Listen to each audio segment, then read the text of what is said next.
Your ass better call somebody.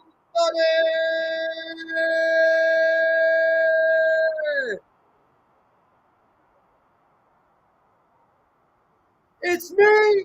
It's me. You damn right. It's that DO. It's that MME 316. Rolling as always in that BROOKLNYC. Cut my music, cut my music, cut my music. Ladies and gentlemen, boys and girls, children of all ages, GAETCHJE2 Studios and MME 316 Productions proudly bring to you the 5-time current reigning, defending FTWF the world, and to all those that boo FU2 world heavyweight champion of the world, Mike Mordecai Einhorn, MME 316, UFC 291 is absolutely upon us right now. We are here. We are live from. Hold on, where are they? I don't even know. They're in Utah. I want to get the. Hold on, guys. I want to get the actual arena right. UFC 291 at the Delta Center in Salt Lake City, Utah, by way, of course, of the Bay Ridge Arena Studios in beautiful Bay Ridge, Brooklyn, New York. We have one a hell of a lineup for you tonight. Our opening matchup will be Michael Chiesa versus Kevin Holland. Tony Ferguson, then will be lightweight. Tony Ferguson making his comeback with a badass class. Bobby Green, heavyweight that wasn't supposed to be on the card, but is on the card in light of the fact that unfortunately would have been a great fight. I agree. It happened, I believe, yesterday. Stephen Thompson, Wonderboy Thompson, a great welterweight fighter, former welterweight championship challenger, and Michael Pereira missed weight. Fight was scrapped. In its place, though, would have been on the pre-show, would have been on the prelims, is the Black Beast, Derek Lewis, who's been on a 3-fight losing streak, wants to get back in that title contention, versus number 15 up-and-comer Marcos Rogerio de Lima. In our co-light heavyweight bout, it will be former light heavyweight champion John BLACHOWICZ versus former middleweight champion Alex Pereira. Should be a barn winner. And of course, for the BMF title in the lightweight division, Dustin Diamond Poirier versus Justin Highlight Real Gaethje. This is going to be one hell of a pay-per-view, for real. And of course, Michael Chiesa, very good fighter. And I believe the number 12th ranked in the UFC welterweight division. And formerly in the top 15, Kevin Holland was a badass. I will admit, he's a trailblazer, like his name and name. He is also a big mouth. That's also a nickname of his. 2020, he had a great 2020. He went 5-0. Then he was laughing like an asshole. In his next fight, lost to Derek Brunson. Literally, in that loss, I lost so much respect for him because he fought Derek Brunson. He was just laughing every time he got hit. You'd take it to get his ass serious. Since then, in his last 3 fights, he's 1-2. He got destroyed by Khamzat Chimaev in 2 minutes and 13 seconds. He lost to a guy who was supposed to be on the card, Stephen Wonderboy Thompson, a TK corner stoppage. But in his last fight, he did have a KO in the 3rd round versus Santiago Ponzinibbio. So this guy, he needs to get on a winning streak. He's already 30 years old. He's had, wow. Hold on 1 second. He's had 4 performances of the night in his career. And Steve Wonderboy Thompson versus Kevin Holland was the fight of the night. He does have some awards going for him. And I just think this guy, if he wants to be a top-tier contender, first of all, he looked like an asshole, especially when he lost to Khamzat Chimaev. He was absolutely destroyed and dismantled, luckily for him. Khamzat Chimaev is not in the welterweight division no more. He's in the middleweight division. He went up. He will be fighting in UFC 294 versus Paulo Costa. Should be a great fight. But Kevin Holland, he has proven there's potential there. Could he be great in this? Could he be a great player in this game? He's very good. Could he be great?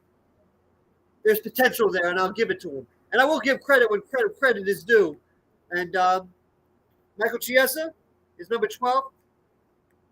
Not necessarily a supremely easy fight. Not a supremely, in my opinion, hard fight either. But it's still a test. But Michael Chiesa, I don't know much about this fighter. He is 35 years old. He's number 12 ranked. He's lost 2 in a row. He lost his last fight against Sean Brady. Then he lost 2 fights ago against Vicente Luque. And so it's definitely a winnable fight. But Michael Chiesa's credit, he has beaten players like Carlos Condit, Neil Magny, and RDA Rafael dos Anjos, as well as Benil Dariush and Jim Miller. And those players in his career he has beaten, as well as Al Ayakita. So Michael Chiesa, not a soft player. He has lost 2 in a row. He's a pretty good fighter, not a great fighter. Kevin Holland, you want to prove that you're worthy to be a top-tier player in the welterweight division of the UFC. I don't care if everybody likes you, if everybody's your fan favorite right now. That helps money. That helps with endorsement deals. But if you want to get top-tier endorsement deals, you can't just be a name. You have to be the name, and you ain't there yet. You went 5-0 in 2020, and I'll give him that. He went 5-0, and he looked like a knockout machine. But for Kevin Holland, there's a part of me that wants to be like, you know what? Despite the fact that Kevin Holland acted like an asshole in some of his fights, I still want to not disregard him like I did when I first started watching UFC back in May of 2020. I first started with, what was his name? Sugar Sean O'Malley. UFC next 293. He's going for the bantamweight fight as Michael Chiesa comes out.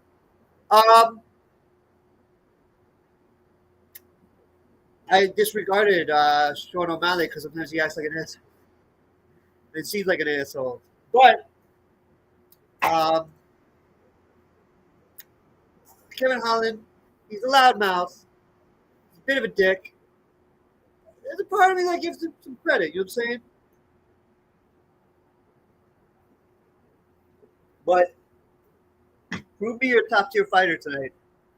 Prove me you deserve to be in the welterweight rankings. So obviously, if you beat Michael Chiesa, he leaves the rankings, you get his spot at number 12. And then you can build from there. You're only 30 years old. Michael Chiesa, though, got some cool-ass tattoos. Michael Chiesa, the Ultimate Fighter Season 15 winner. Highest takedown accuracy rate in UFC welterweight history at 77.8%. And best strike absorption rate in UFC welterweight history, 0.79 for whatever. Props to watch. Chiesa to win by submission, plus 350. Chiesa to win by decision, plus 340, 330. Holland to win by KO TKO, plus 140. So everybody's rooting for Holland. I'm not sold on him. Part of me wants to, because I think he's a badass in that ring. But if Michael Chiesa wins this fight, I'm going to gain some respect and put some respect on his name, because he has beaten some top-tier names, including former welterweight champion RDA Rafael dos Anjos. So this guy is legit, even though he's getting older. Even though he's 35, and he's there's a 5-year age difference, obviously, between. Okay, and yeah. So we see the tail of the tape. Talked to you about V-Chain. Wow, that left really quick. Actually, no, it comes back on this week. 5 years younger is Kevin Holland. 2 inches taller, half-pound lighter, and a 4.5-inch reach advantage. So Kevin Holland, also minus 145 favorite. Let's see what happens, man. Ladies and gentlemen, we are live from the Sold Out Show in the Delta Center in Salt Lake City, Utah.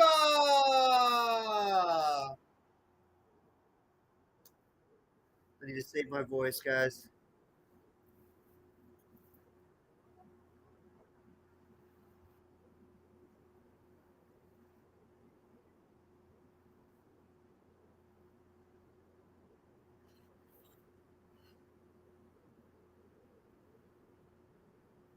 Now, Kevin Holland, 24-9, 1-0 contest, 6'3", out of Fort Worth, Texas, fighting out of, and a minus 145 favorite. 11-3 as UFC favorites. He looks very determined. I think he was giving good advice after that Derek Brunson fight. When he did look stupid when he was fighting and he was smiling too much after he was getting knocked out. He kind of looked like an ass. He did. Now he getting his ass serious, and I respect that. And Michael Chiesa, he's a top-tier fighter as well. 18-6, 6'1", 170 pounds, fighting out of Spokane Valley, Washington. 4-3 as a UFC dog, Michael Chiesa. Let's see what you got, buddy. Michael Chiesa looks amped and ready to go. Love the tattoos. That's a badass look right there, bro.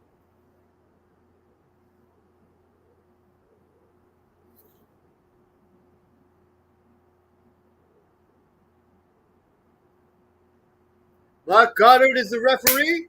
All right, let's get this shit started, man. Let's get it started. Let's get it started in here. Round one is upon us.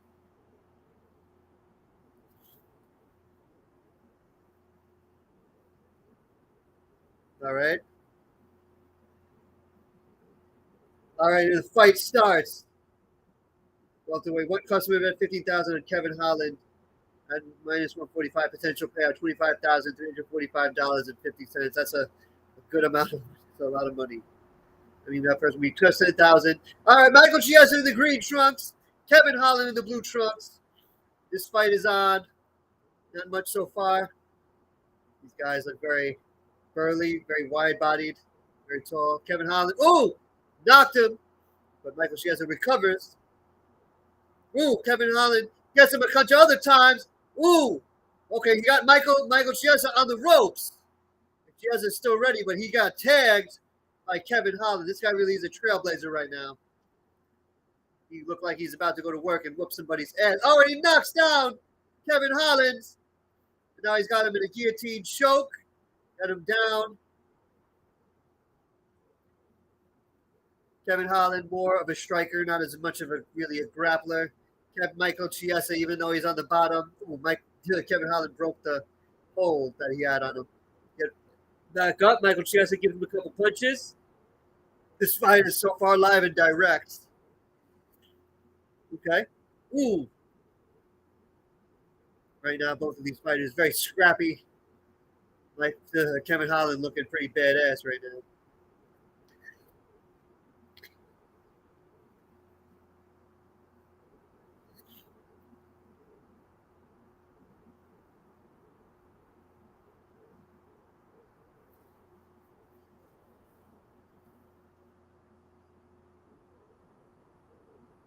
Ooh, Michael Chiesa trying to take down Kevin Holland. Kevin Holland, great takedown defense right now, preventing him from getting down. And Kevin Holland reverses Michael Chiesa now. He got him along the fence.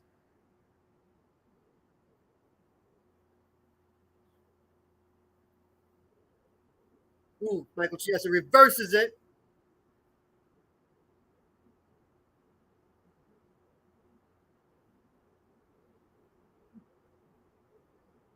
Whoa, nice flying knee from Kevin Holland. Just halfway through the first round. Both of these guys very scrappy right now. Ooh, Kevin Holland takes Michael Chiesa down with a big-time knee to the head. Ooh, he looks like he's trying to tap out. Oh, and he taps out, and Kevin Holland wins with a big-time choke, and Kevin Holland makes it happen. Real-time, big-time trailblazer in that fight. It was short, but it was beautiful. Ooh, yeah, phenomenal performance indeed. I think shows respect to the crowd. He's given John Anik, Joe Rogan, and Megan O'Leary, and talking to Daniel Cormier, telling him, "This is my time now." So that was beautiful. That was a great fight. Great fight from Kevin Holland as he shows respect to Michael Chiesa. All right, that's pretty cool.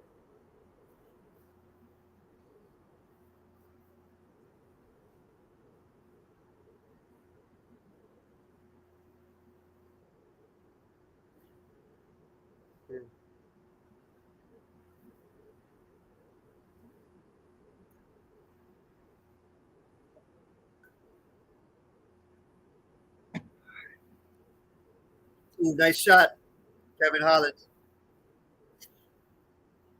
To be fair, I think I believe Kevin Holland started at middleweight, if I'm not mistaken.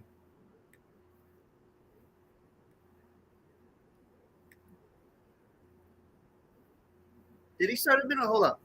Middleweight and welterweight division. It doesn't tell me the years, though. It's kind of weird, but whatever. Okay, well, he's done. Yeah, he's done both. Doesn't matter. He did an excellent fight. Now he's on a 2-fight winning streak. And he got his ass serious, and I appreciate that. You have the swag, you have all the charisma all you want, but get your ass serious, son, for real. Get your ass serious, and you got your ass serious.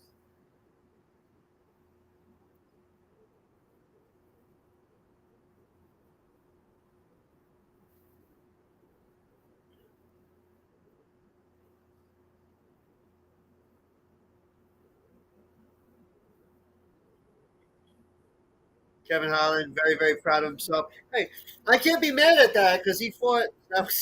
He fought absolutely excellent. That was an excellent fight. That's Darcy choke. That might have been the submission of the night. Can't get knockout of the night, obviously, because it wasn't a knockout. Now I guess about go to the Honorable Joe Rogan. Hell yeah.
He's back.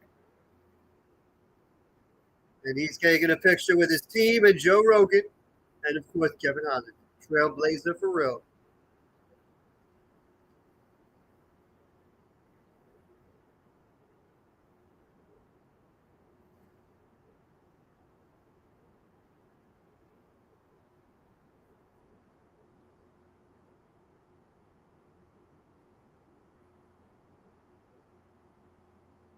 Kevin Holland. And this shit, celebrities in the house. Marcus former NFL running back, 2009 Heisman winner. Number 8, ranked Macy Barber. And of course, number 3 ranked in the middleweight division, Bilal Muhammad. And Rashad Evans, 2019 UFC Hall of Fame inductee. Hell yeah. Few in the crowd. And who you got next? Next fight. Oh, God. Tony Ferguson, I believe, retired almost a year ago. Coming back, he believes he's on, I believe he's on, if I'm not mistaken, even though I love El Kakui, he's a fucking badass and awesome, awesome dude. Bobby King versus Bobby King Green, 6th highest significant strike rate in UFC lightweight history. He wants to have a big time fight against a legend. Fight will happen definitely in a matter of moments. El Kakui, Tony Ferguson, 5-fight losing streak, but he says he's in the best shape of his life, even at 38, 39. And all human beings in this country love a comeback story.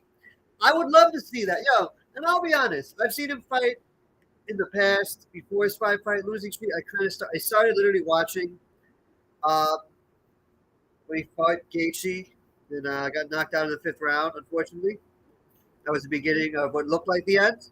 Then he fought Charles Oliveira, lost. Michael Chandler lost. Nate Diaz, Nate Diaz. That was the last time he fought UFC 279, almost a year ago.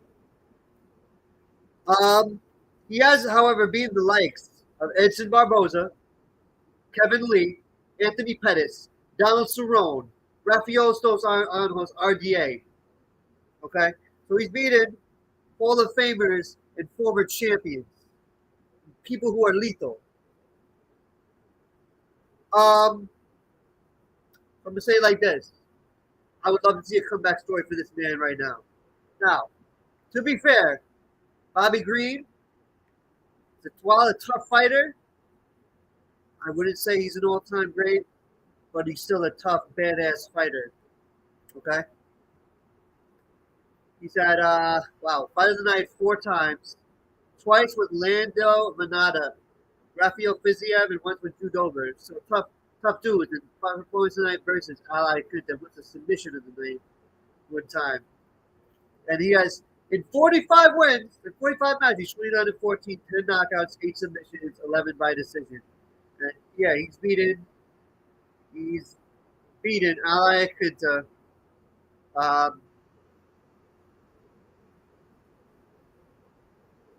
Clay Guida,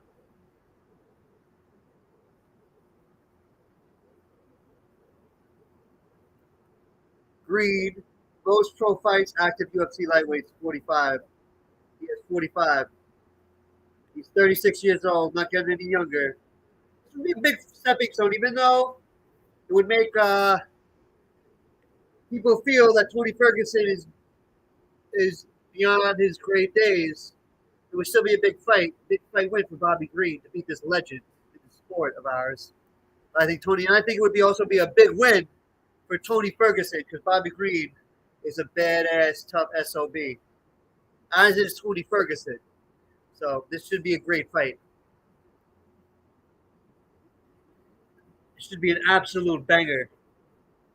Both these guys, phenomenal strikers.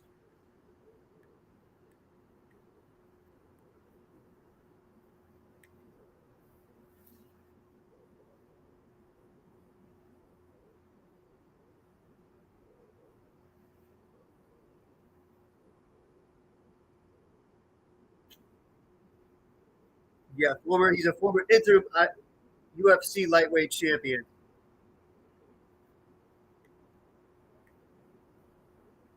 To be fair, fight of the year versus Anthony Pettis. 6 fight of the nights for Tony Ferguson. Edson Barboza, Rafael Dos Anjos, Anthony Pettis, Donald Cerrone, Justin Gaethje, and Lando Venata. Knockout of the night versus Ramsey Liam. Submission of the night versus Mike Rio. Performance of the night versus Edson Barboza. And he's tied with Khabib Nurmagomedov for the longest win streak in UFC lightweight division history at 11.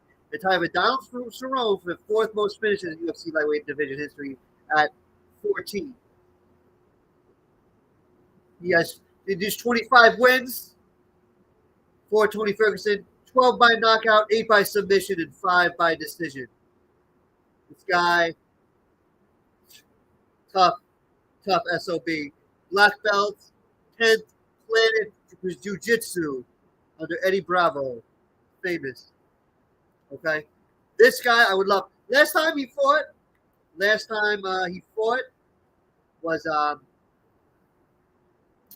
he fought against Nate Diaz. Nate Diaz beat him. Nate Diaz is an all-time great. So no shade there. And Bobby Green coming out. He's a fan favorite. He's pretty cool. I got a good look. Bobby King Green is a badass. No bullshit.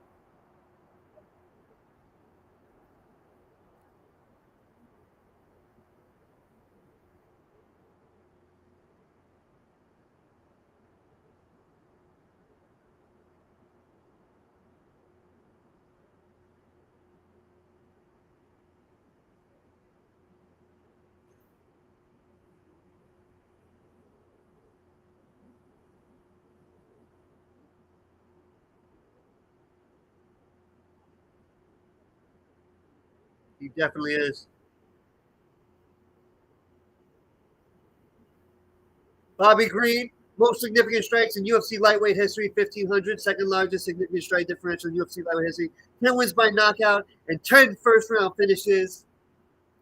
This guy is a bad, bad man indeed, DC. Without a shadow of 1,000 doubts. Yeah. I don't know why he's picking his nose. That's a little weird. Okay. Shit.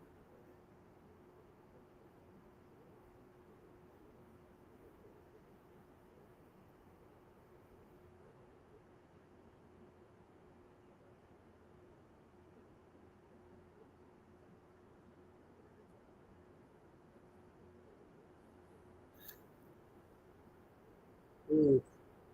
Tony Ferguson. Sorry. Bobby Green did a somersault and then came in the ring. This guy's a badass. I like this guy. This guy's cool as fuck. Like the vibe, like the aura. It's pretty cool. Like that shit. And he's a tough dude. No bullshit. But I think he's doing a little too much partying in the ring right now. The fight didn't start yet. You can party after the win, not before. All right. And if I'm going to be honest, Tony Ferguson, even at 38, even in what's believed is his prime and his best years are behind him, in a 5-fight losing streak. I this guy is a problem for real. I would love to see him have a comeback. Not my money, my heart with Tony Ferguson. I think go either way. Tony Ferguson is cool as fuck. I like this dude. He's a badass, class. Straight out of Oxnard, California. Former UFC interim lightweight champion. I would love to see him get the real belts, not the BMF belt. And the reason I titled this whole video with the BMF is because they just totally disrespected it. There's no point. If the fighters are going to say this is a lame joke of a belt, that makes it lame and joke as fuck. When Nate Diaz and Jorge Masvidal fought for that BMF belt and Rock presented to them and the way they sold it, that made it legit. Now it's just bullshit. But if you want a bad motherfucker, with or without the belt, that's Tony Ferguson. Without a shadow of a doubt, that's Tony CACUAO Ferguson.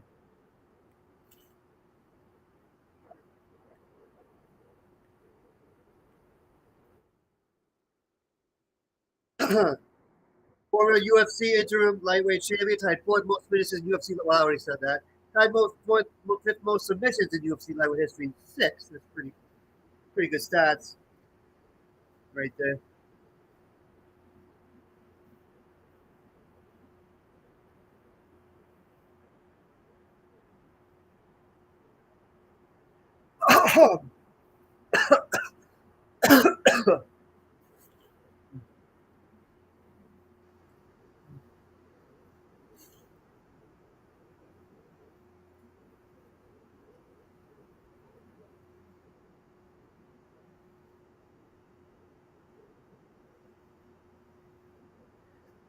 Tail of the tape, lightweight, Tony Ferguson, 3 years older, 1 inch taller, about half pound lighter, and a 5.5 inch reach advantage. Bobby Green, minus 360 favorite, though.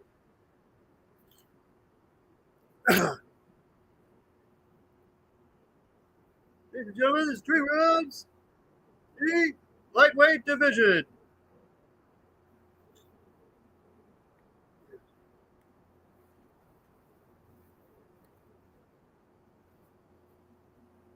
You know, Bobby Green 6-0, 0-1, 1 no contest as UFC favorite, undefeated as a favorite. But he's not. He never faced like Tony Ferguson as a favorite. So.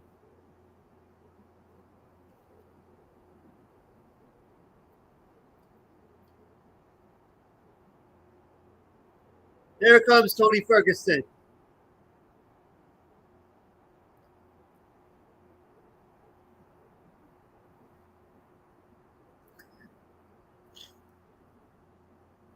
0.5-inch reach advantage, has won more than 60% of the time.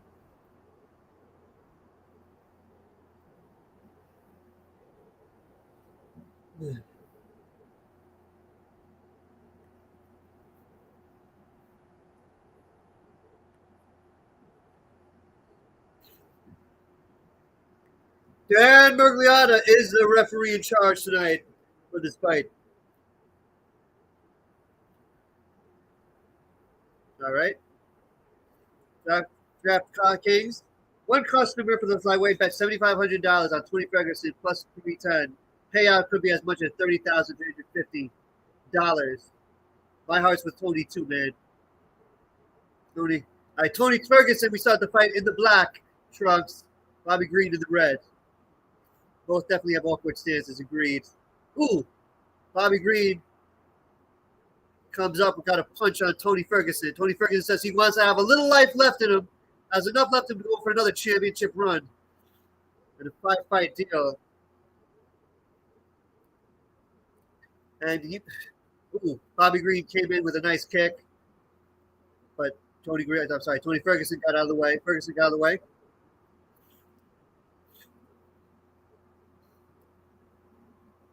Ooh.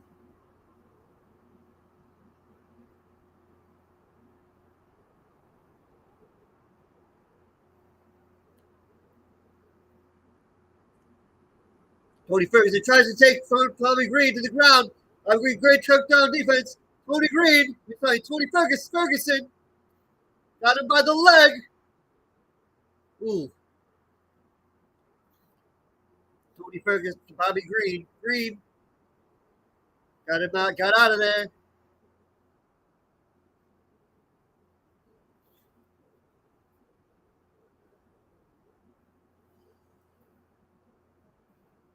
Ooh, nice shot by Ferguson. Ooh. Both of them right now just trading some mild shots as the crowd is screaming, "Let's go, Tony!"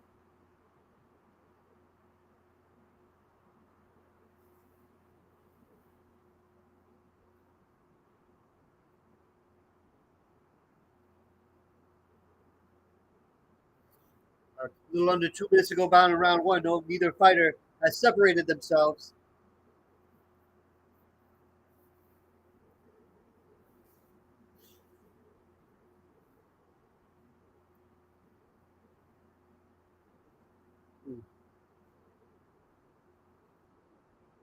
Right. Ooh, nice shot by Ferguson. Tony Ferguson looked a lot more sprite in this first round than he did in his previous 5 fights. Ooh, but nice shots from Bobby Green. Ooh, nice shot from Tony Ferguson. He knocks down Bobby Green. Green gets right back up, though. Great shot from Tony Ferguson. The legend got a little left in him.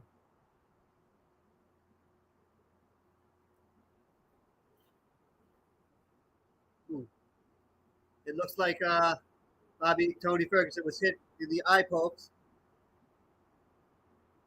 Ooh, it really hurt him.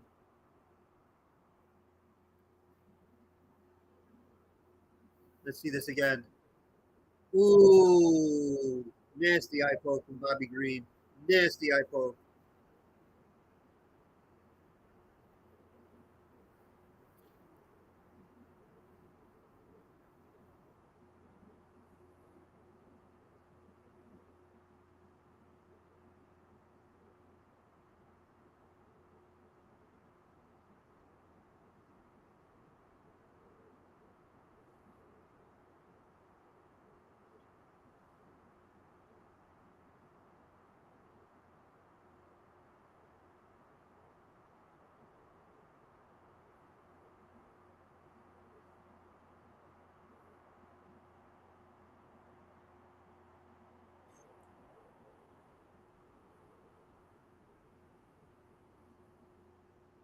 All right, we have a 5-minute, as much as 5 minutes of a timeout.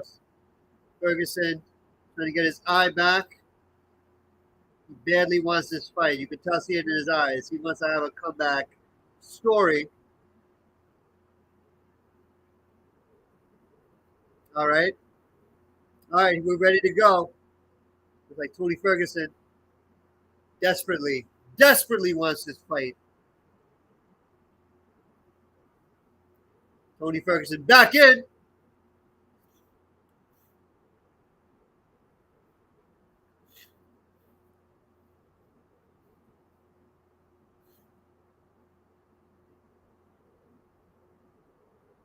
Ooh, nice kick from Bobby Green.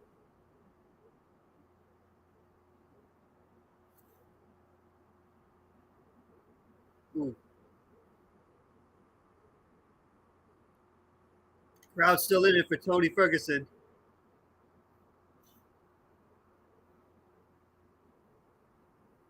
Ooh, nice shots from Bobby Green. But Tony Ferguson get out the way. Good defense by Tony at the same time.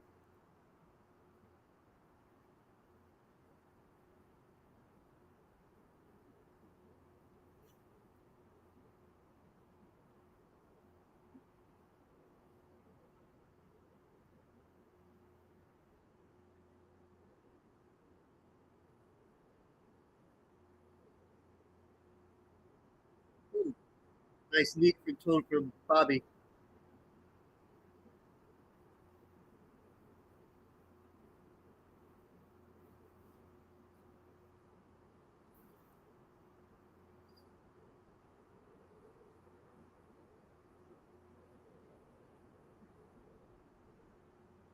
Ooh, Green, 26 out of 45, 58% significant strikes. Ferguson, 11 out of 38, with far less thrown.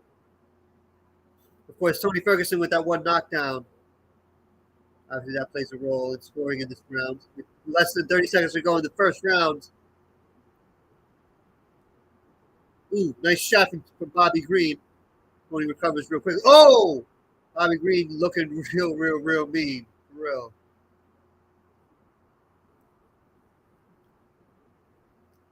Ooh, nice shots from Bobby Green. Just giving him the business right now. Ooh.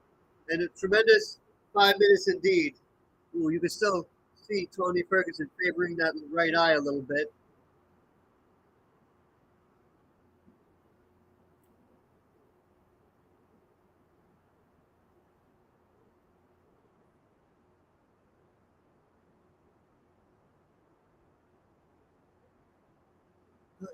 I think that was a very even though he was outstruck by Bobby Green, he had that one knockdown. He did that have that takedown. I would give that first round 10-9 Tony Ferguson.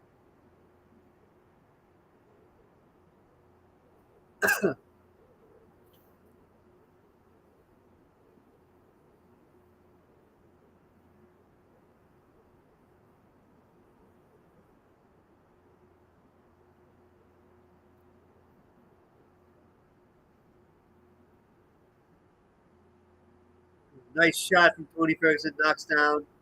Ooh, lethal kicks from Bobby. Lethal punches. Tony's still in this though.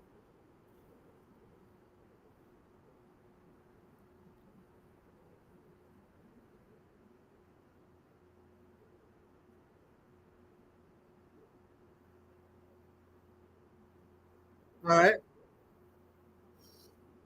round two is upon us. Ooh. Smelling on the right eye of Ferguson. As Ferguson tries to take down Bobby Green. Bobby Green's like, no, it's not going to happen.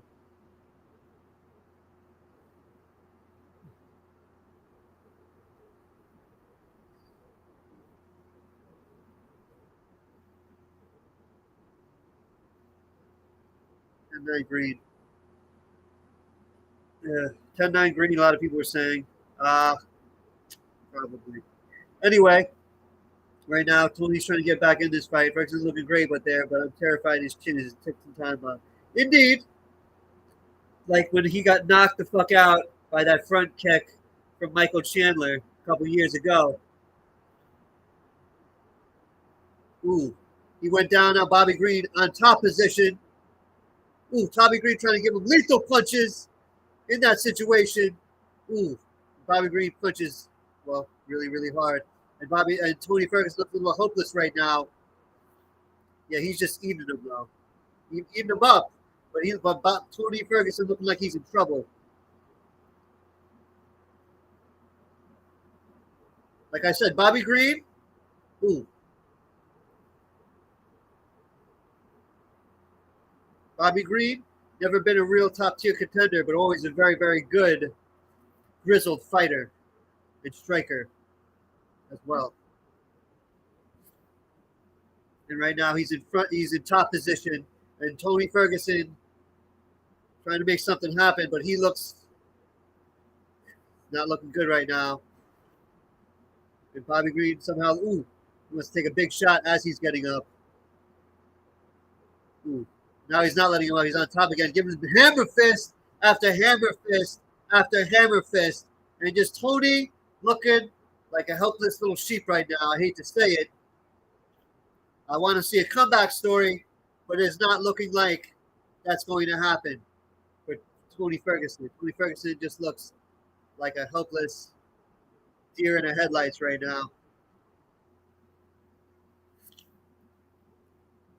Yeah, it looks like all Bobby Green in the first round. It was mostly Bobby Green, if I'm honest. And now Tony Ferguson, again, looking like a deer in the headlights.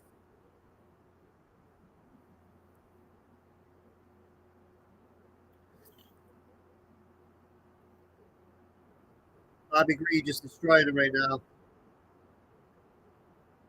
I don't know why he's choking out his jaw. So weird. Ooh, nice. Another hammer fist from Bobby Green.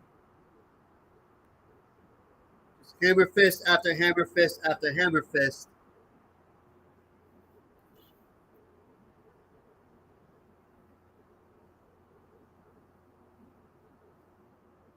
Ooh. Another hit from Bobby Green. Round two significant strikes, 18-1. So Tony Ferguson, they're letting Tony Ferguson get up with a little under 90 seconds remaining. Tony Ferguson, if you want to win this fight, you need to knock this man out or submit him. Because right now you lost both the first two rounds, it looks like, unless you can come back in this round viciously. Oh, wow. Big shot again by Bobby Green. Ooh, another shot. Tony Ferguson just eating shots right now. Under a minute remaining in the second round, too. Tony Ferguson, what you're going to do when Bobby Green running wild on you. It's lame, but okay, I want to go for Hogan. All right. A little under 40 seconds remaining in the second round. Tony Ferguson bludgeoned and battered. Let's see if he can come up with that one knockout shot. Significant head strikes, 56-17. Bobby Green is destroying you almost more than three times as many head strikes, head shots as you do, Tony Ferguson.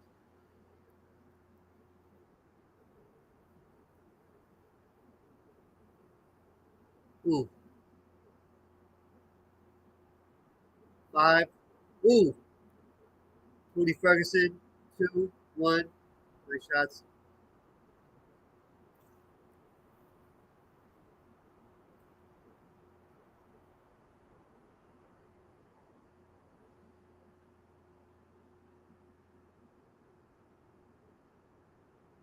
So right now it's 2-0. Bobby Green, obviously, in the first two rounds. So if this goes to decision, it's Bobby Green all day. But Tony Ferguson can win this, obviously, through a finish, either by knockout or submission. TKO or submission. Do I think Tony Ferguson can do it? Yes. I thought he said he had a lot more left in him. I just think, I hate to say it, dude is done. You know?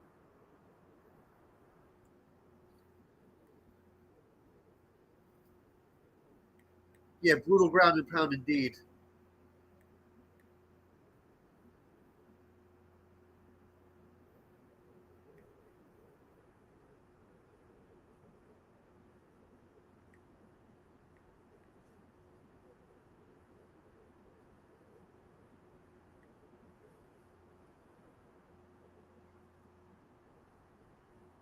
Third and last round for Tony Ferguson, possibly the last round of his entire career. And the way he's fighting tonight, I don't understand why he'd fight again. Oh, knocked down by catching of the kick from Bobby Green. Catching Ferguson's kick.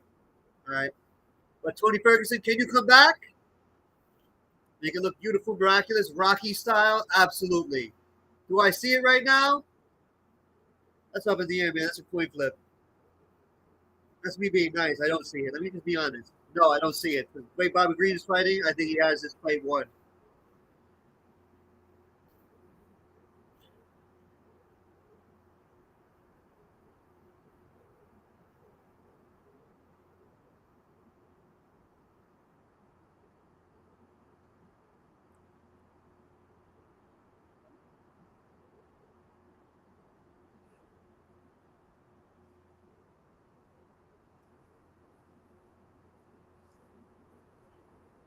Ooh, nice shot from Tony Ferguson.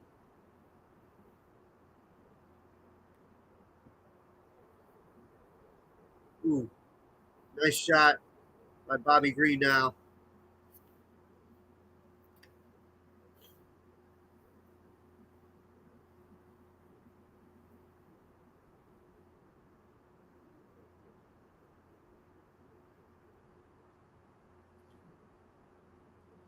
Punishing inside leg kick indeed, John Anik, from Bobby Green onto Tony Ferguson.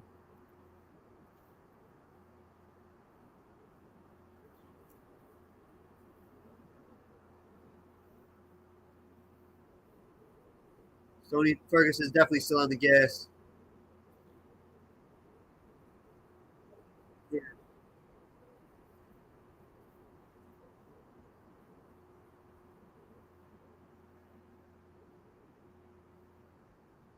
Nice shot, nice right hand from Tony Ferguson.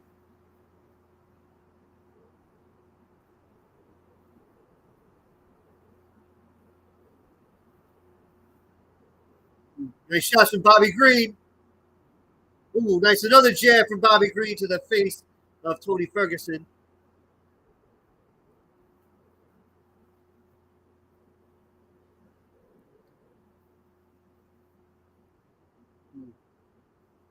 Great straight left from Bobby Green.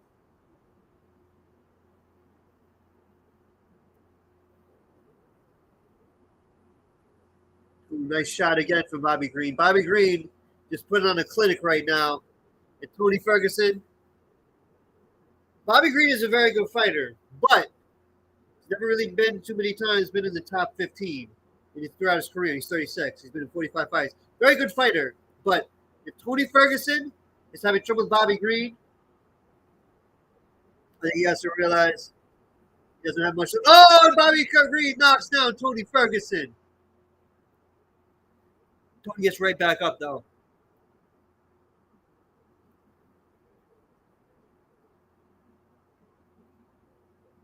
Ooh, nice shot from Tony Ferguson on Bobby Green. Bobby Green's like, whatever.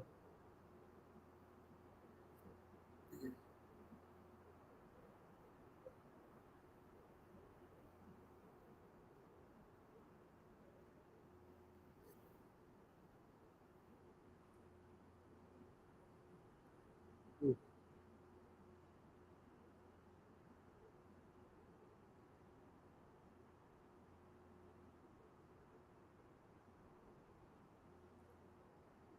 Wow, Green destroying him in all 3 rounds still. And Bobby Green takes him down. Ferguson under a minute remaining.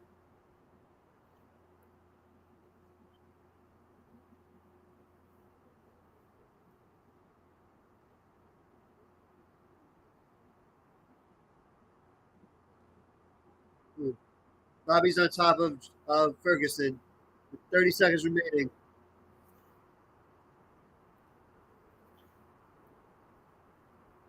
Tremendous pressure.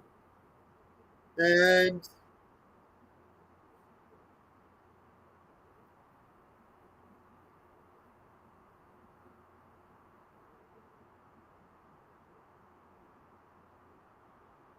Tony Ferguson, 9 seconds left. He doesn't want to tap out, but he loses consciousness. Bobby Green with the Darcy choke.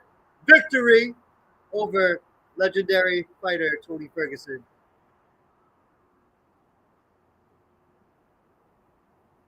Ninth submission victory of Bobby Green's career.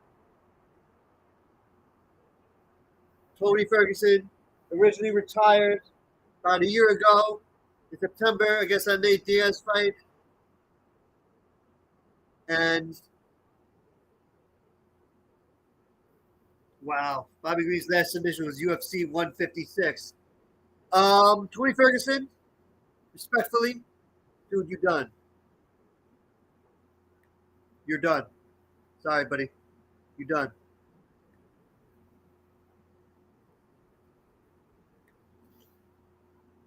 Yeah.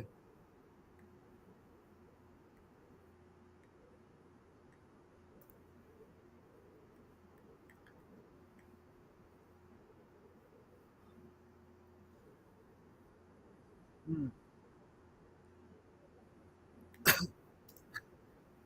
Yeah. That was an arm triangle choke, my bad. Not a Darcy choke. He never chapped, indeed. No. The last time he submitted somebody was in about a decade ago, over a decade ago, at UFC 156. Yeah. A big win for big man Bobby Green.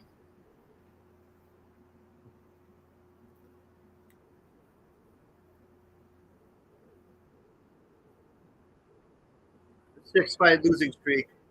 At a one-time 12-fight winning streak for Tony Ferguson.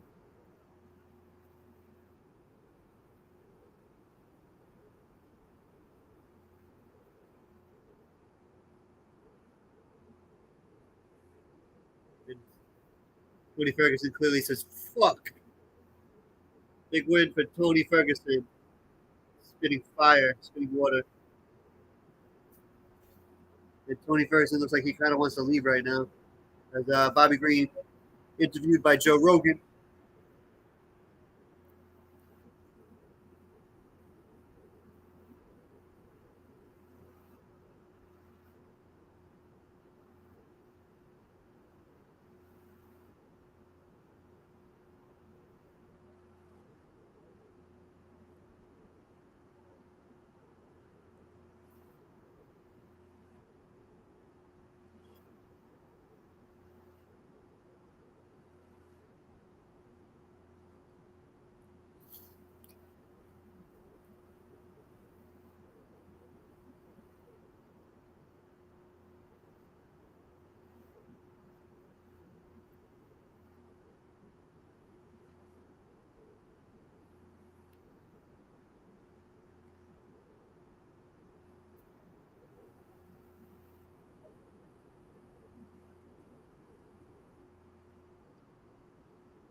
For Bobby Green.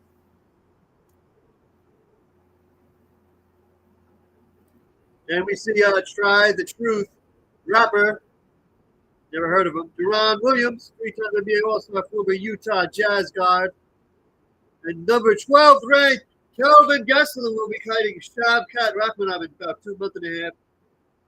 And we see Uriah Faber, 2017 Hall of Fame UFC inductee.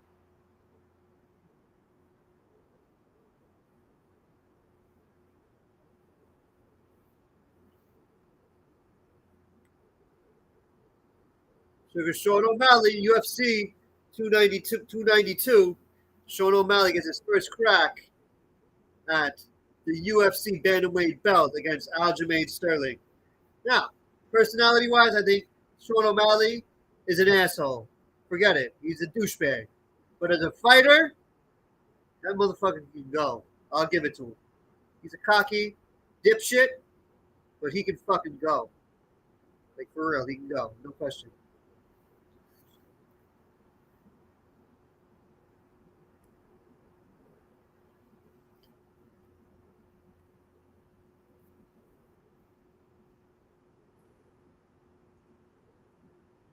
I would love to see Aljamain Sterling, even though he has a lame as fuck personality. He's a pretty good fighter if he wants to put respect on his name. Yo, destroy O'Malley. Just destroy him. Just destroy him. You want to be cool and be the Funk Master? Back it the fuck up. That's August 19th.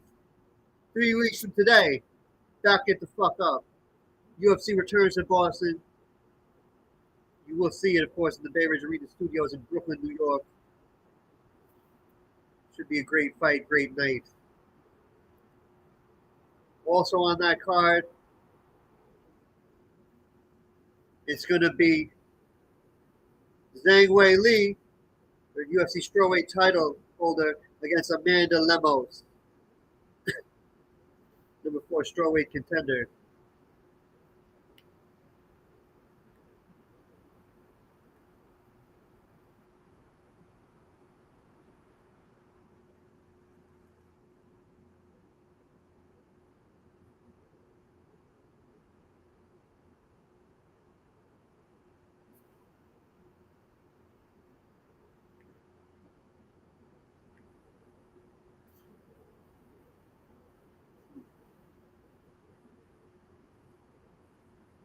This could definitely be a phenomenal fight. Aljamain, great on his feet, also great grappling. Sean O'Malley, phenomenal striking. He's beating guys.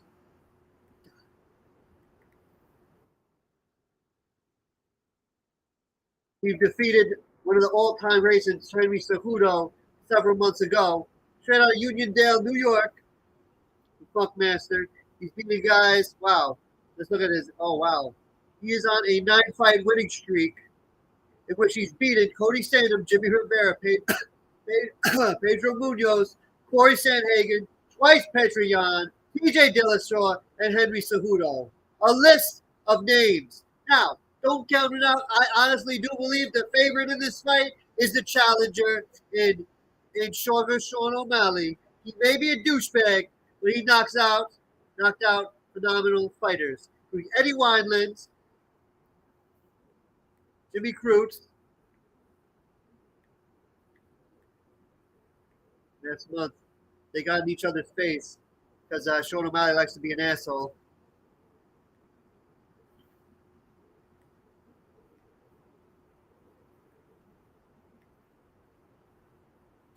To be fair, O'Malley in his last fight, wow, that was back in October of last year already, beat Petr Yan. He's beaten Eddie Wineland, Chris Montenegro, Thomas Almeida, Raul Taivia, just to name a few. And in that fight also will be Cody Garman versus Mario Batista and Marlon Chito Vera versus Pedro Munoz. It should have been. Who was he supposed to fight? I think he was supposed to fight Henry Cejudo. Should have been him, but you still got a pretty good fighter in Pedro Munoz. It also looks like coming up next week. Sandhagen versus Fox will be in the main event. It's a catch weight main event. Luque versus Dos Anjos. And Holloway versus Korean Zombie. That will be Saturday, August 26th.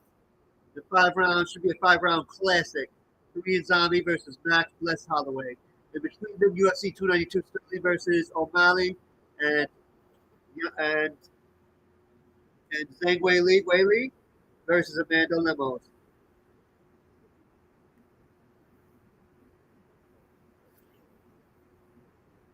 And our next fight of the night, tonight will be two big, massive men in Derek Lewis. Derek Lewis, most knockouts in UFC history. Wow. 13.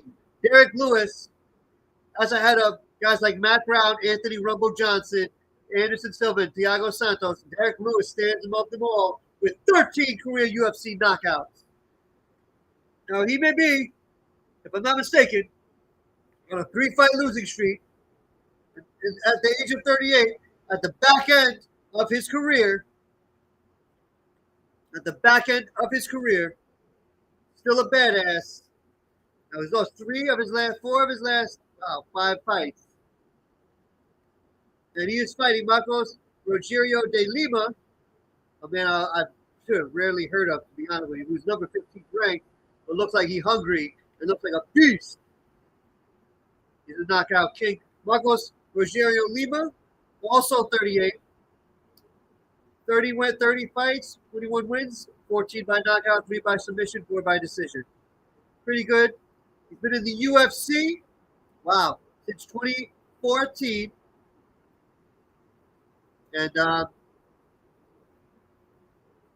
always in heavyweights. He's beaten men like Andrei Arlovski, Ben Rothwell, and Maurice Green as well. Yeah, nobody big time. Still looks like a huge guy. He wants to make a name for himself, and he wants to raise his ranking. Derek Lewis right now is number 10th ranked. Marco Rogerio de Lima, straight out of Sao Paulo, Brazil, is number 15th ranked. If he wants to raise his ranking and profile, even if Derek Lewis, like Tony Ferguson, is, well, a fan favorite and on the back end of his career, you got to make a name for yourself. Like Bobby Green, he just beat a legend. Marcos de Regima, how do you say? Hold on. Marcos Rogerio de Lima, one of 3 Brazilian heavyweights. Pretty impressive. He asked for this Derek Lewis matchup. He wants to raise his profile. He wants to be silent and profiling. All right. You want to be doing that? Beat Derek Lewis. Derek Lewis, he may, again, be on the back end of his career, but he is still the Black Beast. He's still going to be a Hall of Famer regardless, and tied with Matt Brown for most knockouts in UFC history, most knockouts in UFC heavyweight division history, tied with Frank Mir for most finishes in UFC heavyweight history. Performance of the night 4 times, fight of the night 3 times. He is a beast. Derek Lewis has beaten playing this game like Francis Ngannou, Marcin Tybura, Travis Brown, Shamil Abdurkhamov, Alex Volkov, Ilir Latifa, Alexei Oleinik, Curtis Blades, and Chris Dawkins, just to name a few. Okay? Now, never been a champion, but he is a legend. So Marco Rogerio de Lima, you want to raise your stakes even at 38? Hey, listen, Glover Teixeira was over 40 years old when he became the light heavyweight champion in the UFC a couple years ago. In a phenomenal fight, I believe it was John Blachowicz, if I'm not mistaken. But he became, more importantly, as Derek Lewis is coming out, Glover Teixeira became champion UFC above the age of 40. That doesn't happen a lot, but it can happen. Derek Lewis, one of 7 Louisiana-born UFC fighters. He's the Black Beast. He's a bad mamma jamma. And to be fair, his last losses, 3 of his last losses included up-and-comers Tai Tuivasa and Sergey Pavlovich. Sergey Pavlovich could end up running the division very soon. Okay, that guy, he's championship pedigree all the way. And Tai Tuivasa, my honest opinion, give him a couple years, he could also see UFC heavyweight gold. So 2 of the 3 losses could be UFC heavyweight champions very, very soon. Okay? Derek Lewis, I still think he got a little left in the tank. I know he is 38 years old. He's old, but for the sport, but he could come back. And he wants this. He's praying to God right now as he gets in that ring. He absolutely wants this.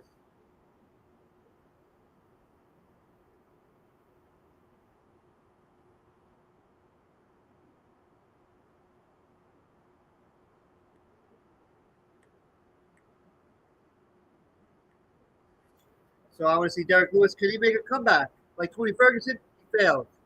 I think Tony Ferguson should have stayed retired. He just got a check, basically. And maybe he just felt desperate because he had some problems honestly speaking. The problem in UFC. He had a problem, um, legal problems. I think he like got into a car crash. I want to put shade on his name. Now Derek Lewis, Marco Ruggieri, both 38. Derek Lewis 2 inches taller at 6'3", a pound and a half higher at 1.5 pounds. 263.5, 3/4 reach advantage, and Marcos Ruggiero de Lima, the -210 favorite. Marcos Ruggiero de Lima, 4 out of 5 wins. Last 5 fights. Derek Lewis, 4 out of 5 losses. His last 5 fights, as Bruce Buffer announces the fighters.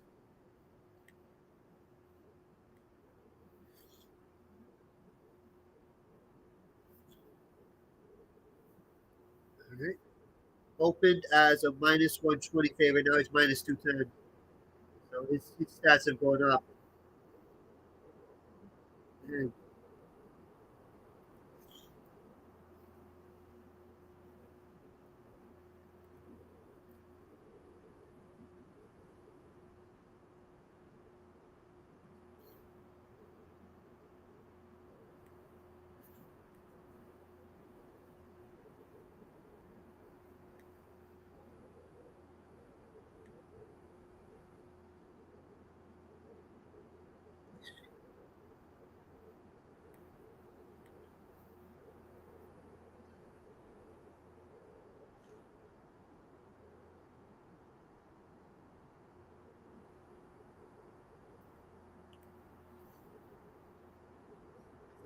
And Dan Mergliotta, back-to-back fights, is the man.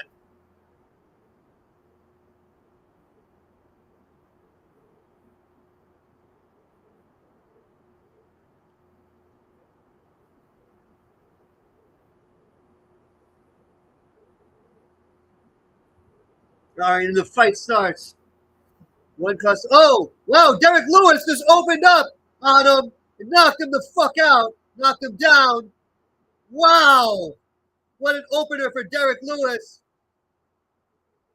And Derek Lewis is just knocking him, just whooping him. And for some reason, Dan Mergliotta isn't stopping the fight, which I actually appreciate. Derek Lewis came out needing to prove something, praying to God before the fight. And he's stopping the fight. The fight is over.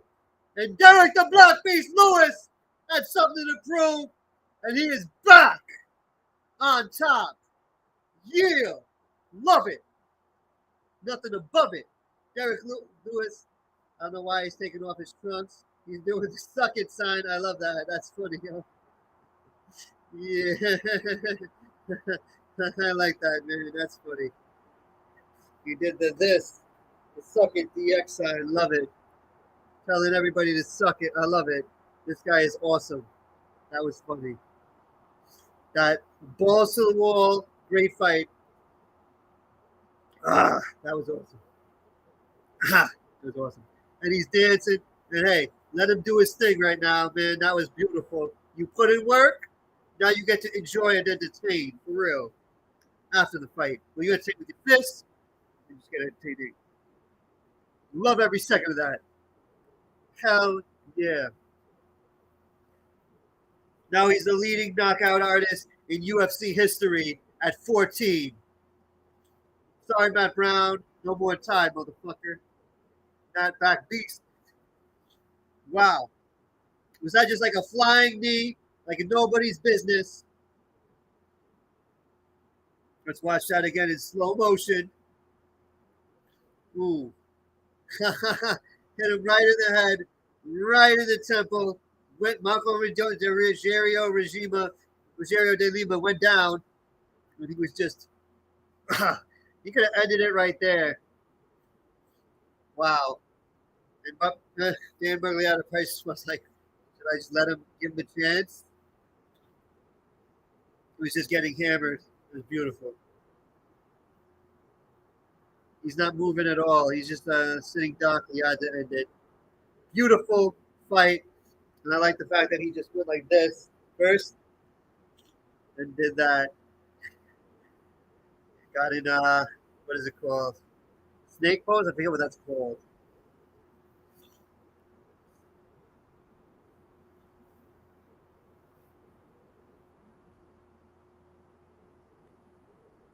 Hmm. 38 years of age. Yeah, he takes off his UFC gloves, throws them to the crowd. Whoever gets those is a lucky SOB. Great move by Derek Lewis. Pray to God now. Love it. You gotta.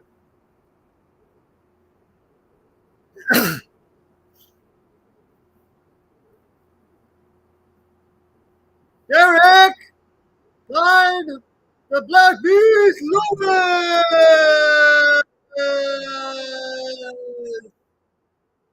Oh man, I loved every second of that. That was just beautiful. Poetry in motion. Derek Lewis right there.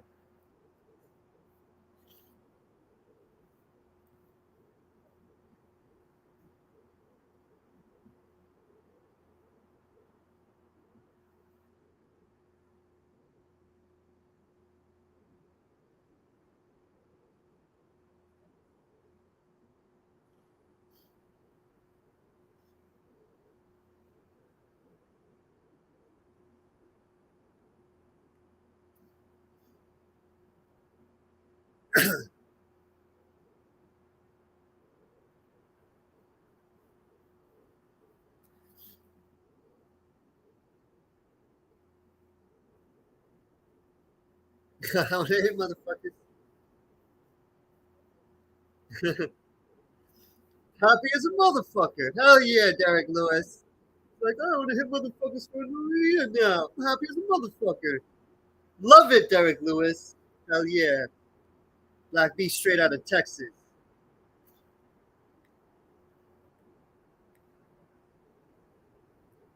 Well, actually, he was born in New Orleans, Louisiana, but resides in Cypress, Texas. Or Dallas, whatever. Fuck it. Yeah, he goes to this beast. Yeah. Yeah.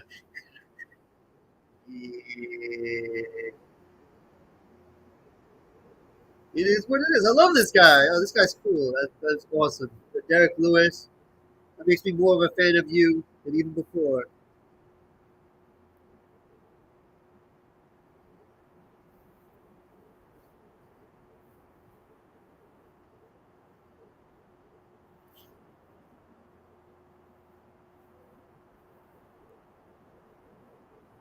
Derek Lewis, that was knockout of the night without question.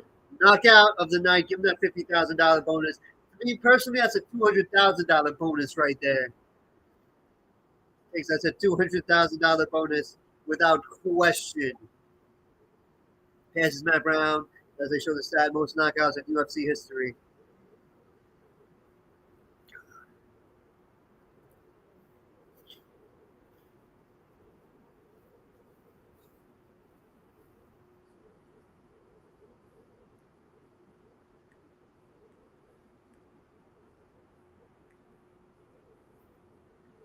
Leanne Rhymes and Eddie Cibrian, actor, and Maria Buono Silva, number 3, lost last fight, lost defeated Misha Tate, former UFC bantamweight champion.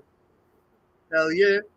And of course, former BMF champion and all future Hall of Famer and all around badass Jorge Masvidal, King of Miami. What up? Co-main events, John Blachowicz was two former champions, as I said earlier in the night.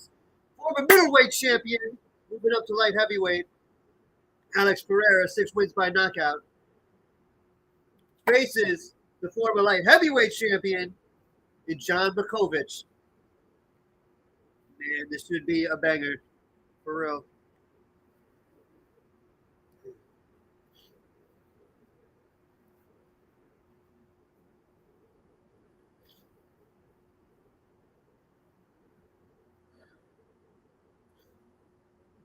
Fourth most fight time in UFC light heavyweight history. 4 hours, 6 minutes, and 56 seconds. John Blachowicz, 29. This guy, for real. This guy's real. I like it. Good fighter.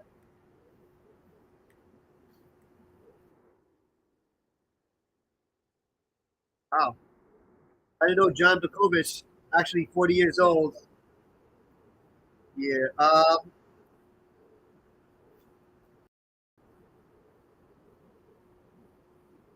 2020. He was 37. Former UFC light John Blachowicz, 12 wins, 7 front finishes, 7 knockouts, 1,842 significant strikes. This guy, even at 40 years old, still phenomenal. John Blachowicz is very dangerous indeed, Joe Rogan. Agreed.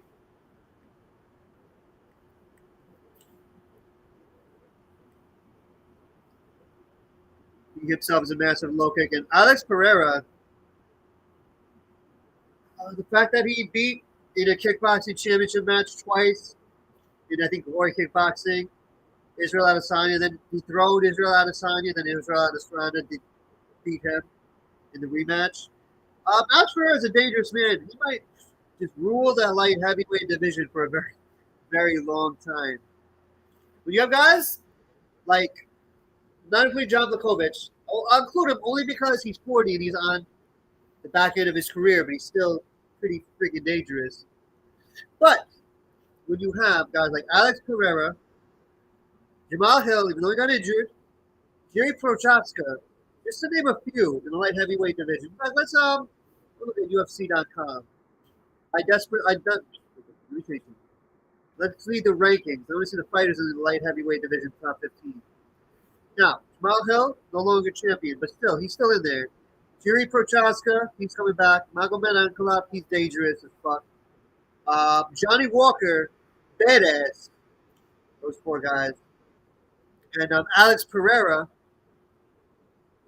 those 5 guys alone create a very dangerous, it's crazy, insane, badass division. Like, seriously. John Blachowicz right now is, I guess, no, Alex Pereira, not ranked, but coming into the division. Actually, let me check that. Let me check the UFC website if they rank the event. If they rank Alex Pereira.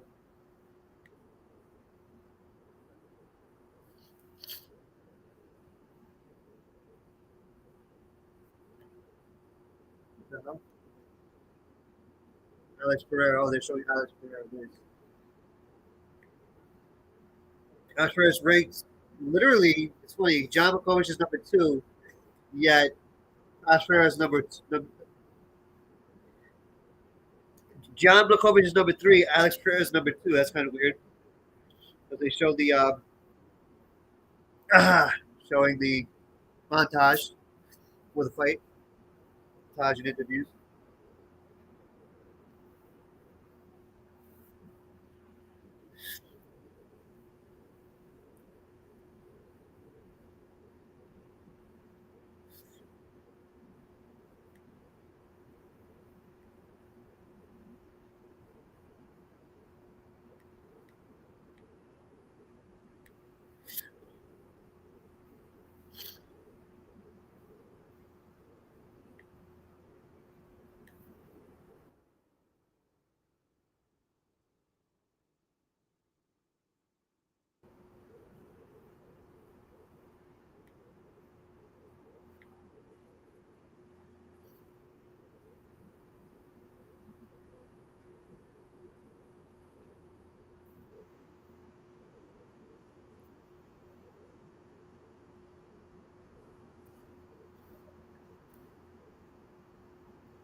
And here comes Pereira.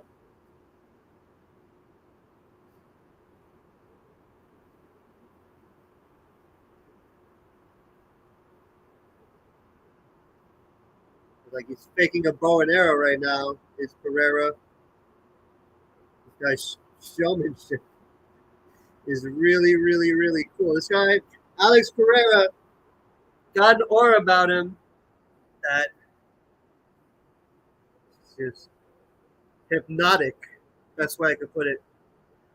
After I won 3 active Brazilian UFC light heavyweights, one including obviously Johnny Walker, who that guy also dangerous man.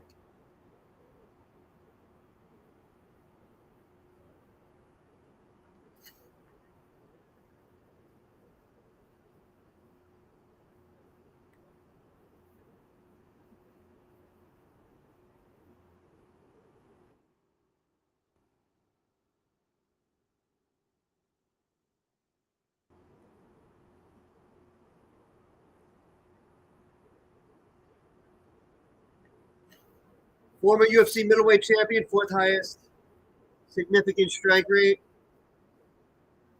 Keys, Daniels, he sees keys to victory for Asperger: stay upright, control the distance, and be defensively responsible. Brought to you by the Air National Guard, the USA.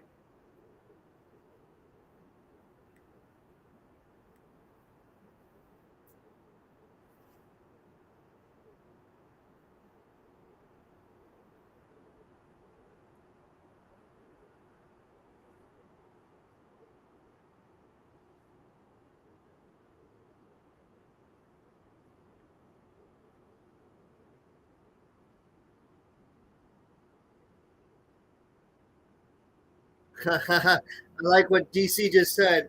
After I don't smile because it's like you don't smile when you go to a funeral, and you know because I'm going to a funeral and there are no smiles. That's why Alex Pereira always has this very intimidating, intense look to him, and he still comes off pretty cool with that whole bow and arrow thing, and he's going like this, coming to the ring. But I like the fact this guy is like the Reaper. He's not trying to be like, oh, it's so much swag or some bullshit. He's just bullshit, no bullshit, all for real. And Jan Blachowicz looks very determined also, like a Polish fucking bear. One of 9 active Polish fighters in the UFC. Number 3 ranked, Jan Blachowicz, straight out of Szczecin. I don't know if I pronounced that right, but who cares? Poland. At Jan Blachowicz on Instagram and Twitter. Thank God he doesn't have any TikTok, and that app is retarded.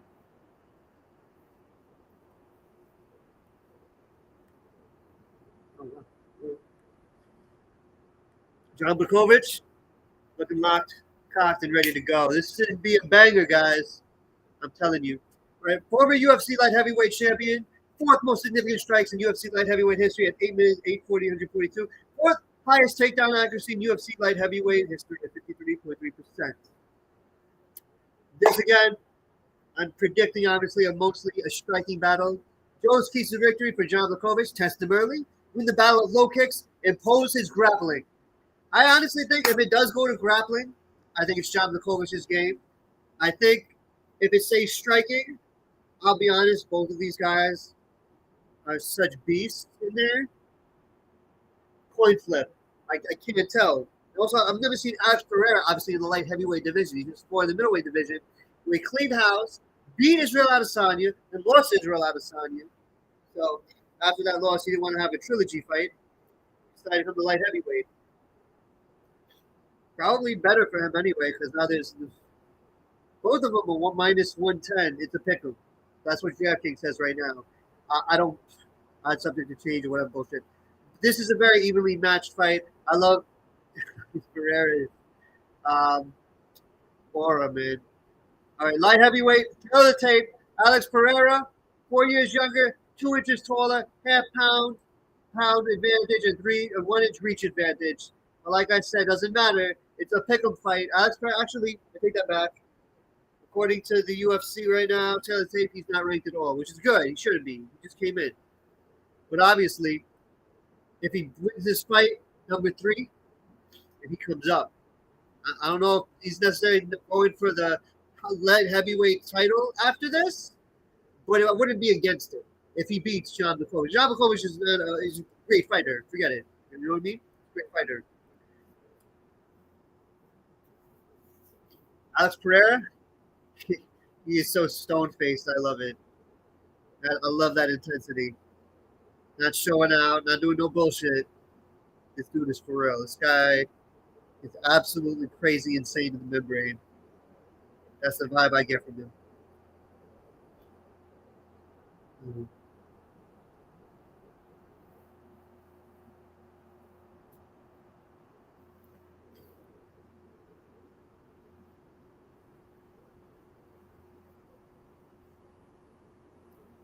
Opponent's UFC record 122 and 51. That's John Blachowicz. That's pretty damn insane.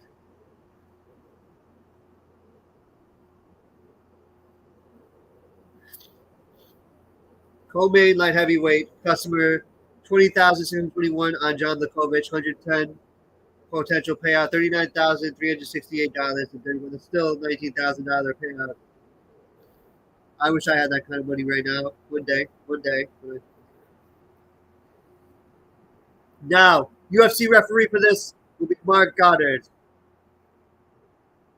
Waiting for Brittany Palmer. Get us ready. Yep.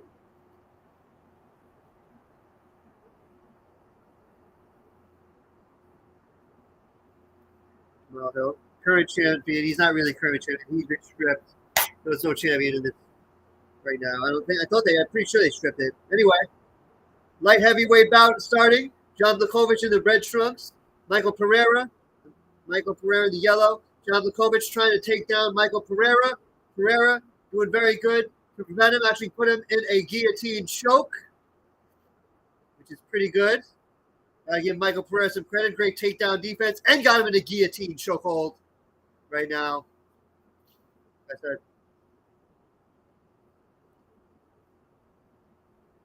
"Ooh, wow. Wow, is he taking him out already? Wow. John Blachowicz looks like he is fading right now.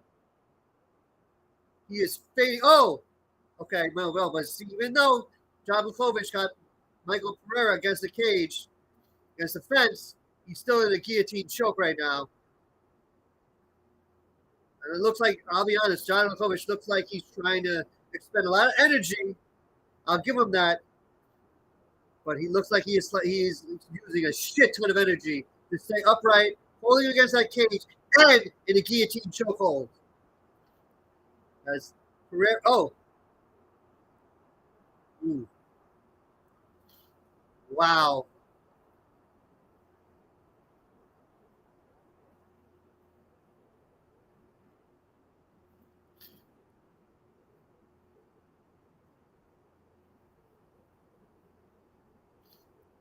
Ooh. Right now, fans booing because it's getting boring. Oh, it's out of the call for clinch. And John Blachowicz takes down Michael Pereira. Pereira is taken down. And if he's down, I feel like he's neutralized. Ooh, he's trying to get on the rear naked choke, John Blachowicz. Michael Pereira, good defense right now. Good defense right now. But he's on his back right now. Trying to get in that rear naked choke. Oh my God! And John Blachowicz got in the rear naked choke. He's got it locked in. Ooh, Pereira trying to take it off. He can't. Wait, now he's locked. He got it off. Looks like. Wow. Wow, great defense of that rear naked choke from Michael Pereira. Yeah, terrible spot for Pereira. Alien, that's true. That's true. I make fun of myself sometimes. No, but Michael Pereira, both these guys are spending a lot of energy in this round. But right now, Michael Pereira is looking like he is out of it, man. He's like desperate time for, of course, with desperate measures. I need to get this guy off of me, but to no avail. To no avail whatsoever, you know. Oh wow, John Blachowicz trying to get on his back, trying to get out of that rear naked choke again. Man, I'd rather see a striking fight right now. Ooh, nice shot. Right shot by Blachowicz indeed, John Anik. Ooh. Michael.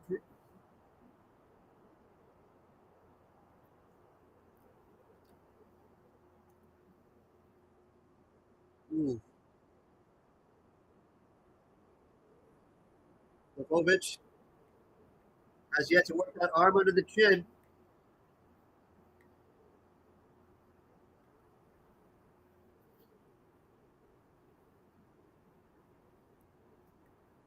Ooh.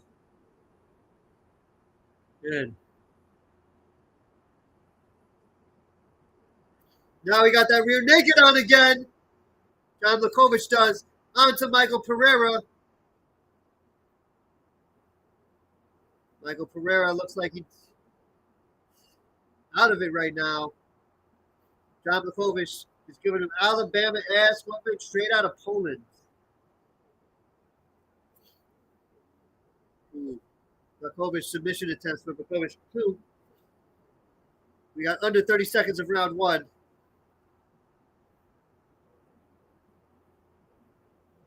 I think both of these guys are draining energy from this first round, without a shadow of a doubt.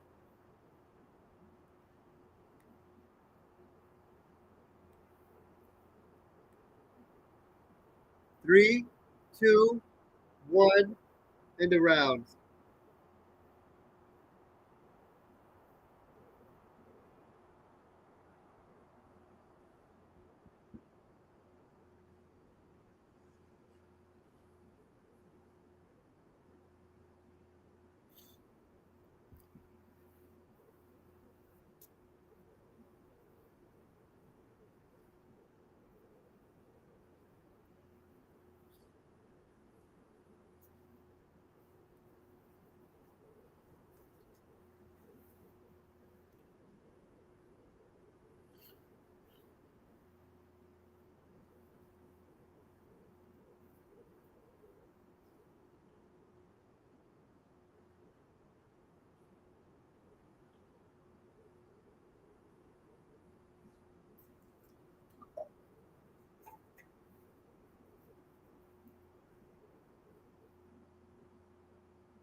All right.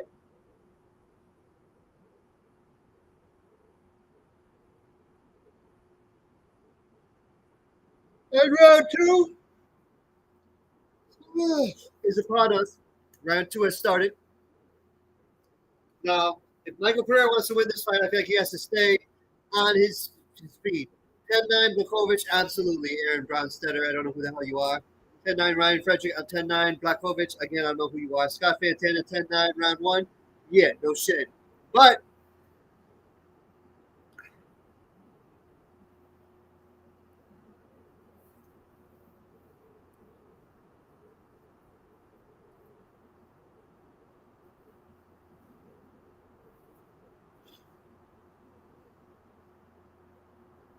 okay.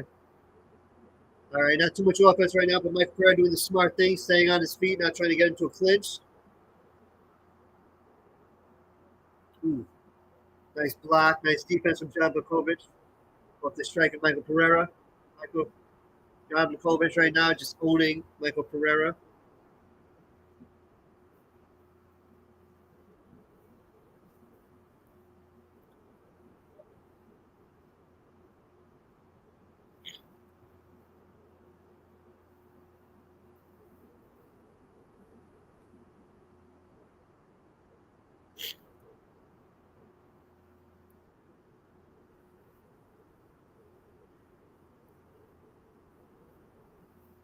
Ooh, nice kick. Nice leg kick. Oh, Blachowicz got a good punch combo. Now both men are extending both, trying to get into some punch combos together. Oh, John Blachowicz taking down Pereira a second time. And now John Blachowicz again. Michael Pereira's background is mostly kickboxing, obviously. So he's not good, all that good as a grappler. Like a beast, a polar bear, if you will, a Polar Bear, John Blachowicz, that's basically what he is on the ground. You're not gonna fucking stop this guy in the clinch, especially when you have no Brazilian Jiu-Jitsu game background. Even though you are Brazilian, so you should technically have that. Being honest. But right now, John Blachowicz just in complete and utter control right now, especially on the ground, as we're halfway through the second round. Oh God, we have a possible 5-rounder. Well, main event coming up, BMF, between Dustin Poirier and Justin Gaethje and Dustin Poirier. That's just gonna be a fine, beautiful wine right there. World class steak. That's the type of fight that's going to be. This fight has been pretty good so far. I'd rather it be two guys just trying to destroy each other in striking as Michael Pereira gets back on his feet. Yeah, I agree. Joe Rogan is absolutely huge for him.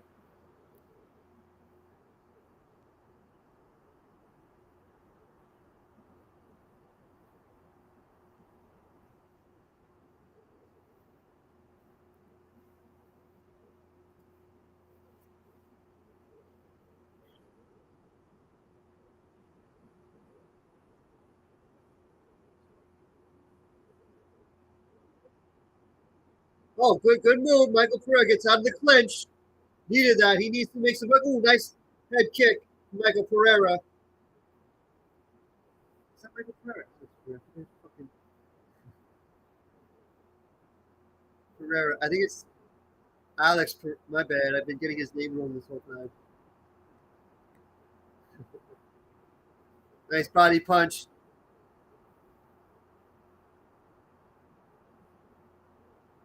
Both of these fighters are exhausted.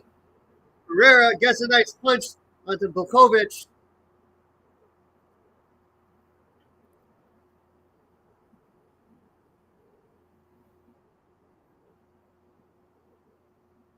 Ooh, nice kick from Pereira.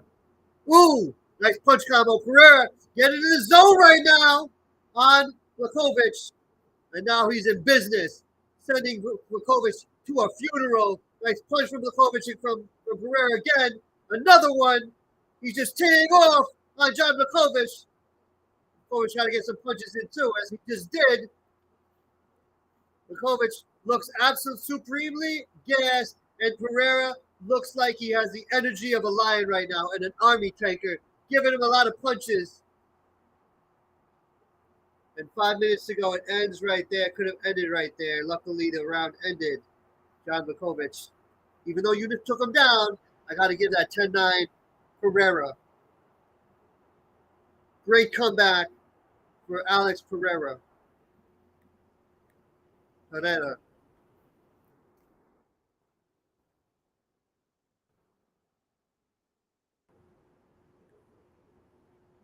Alex Pereira.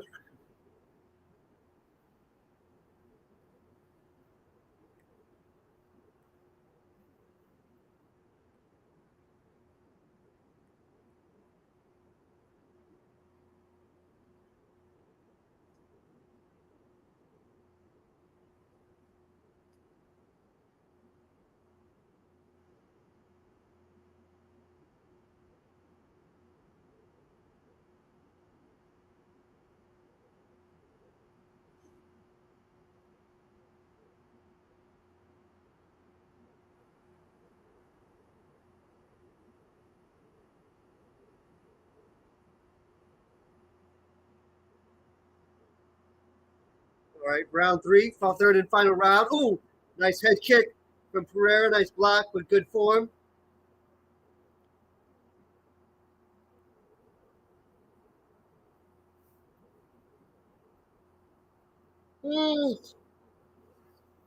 Better above feet above sea level. Salt Lake City, 4,330. I did not know that, but that definitely has an effect on air levels, oxygen levels in both these fighters.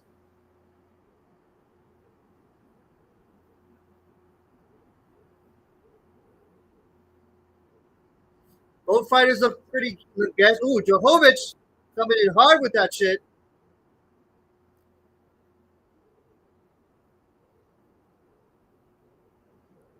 Still at minus 110, very even. It's 1-1 right now in rounds.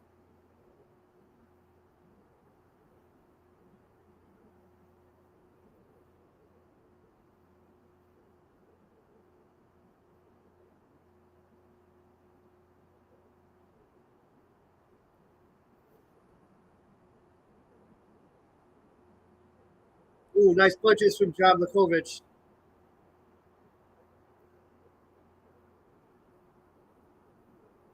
3.5 minutes to go in the fight.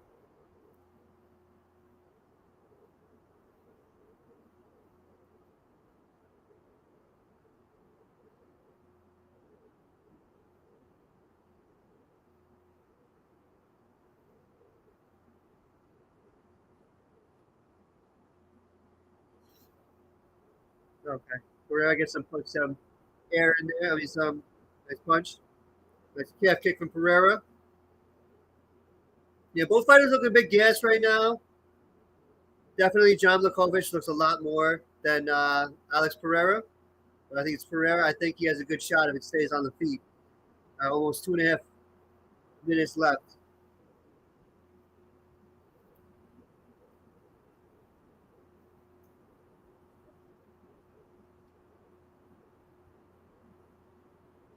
Alex Pereira does look very good in the third round as John Blachowicz tries to take down Alex Pereira. Great takedown defense from Alex Pereira. And he gets out of it. Right now, he's looking great. Nice kick, calf kick.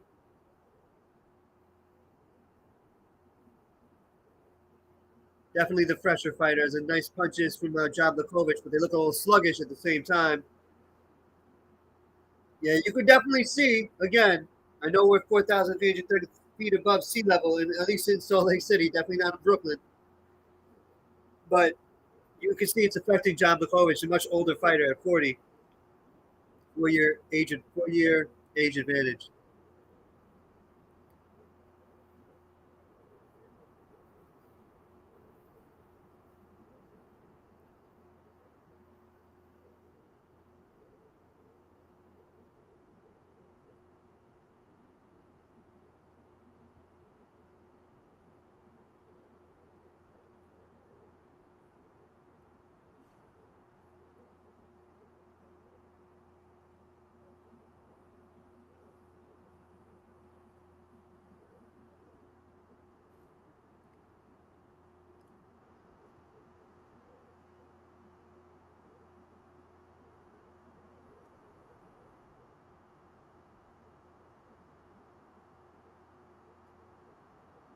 Under a minute remaining in the fight. To decide it, I think right now I'm leaning towards Alex Pereira as the victor. He's definitely looking like the better and fresher fighter of. Ooh, he sends, takes third takedown. Ooh, under 30 seconds left. A little over 40 seconds left. I mean, under 40 seconds. Takedown for John Blachowicz. Pretty good striking round though for Alex Pereira. Blachowicz just wants to look good, have some ground control time. 30 seconds or 20 seconds of the round. As we have under 15 seconds. Alex Pereira trying to get out of it.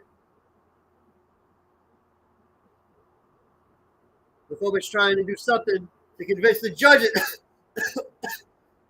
that he got this as the fight ends. And even though John Blachowicz had his third takedown of the fight in the third round, I would have to give the fight right now to Alex Pereira. At least that's my personal opinion at the very least. I think he outfought John Blachowicz.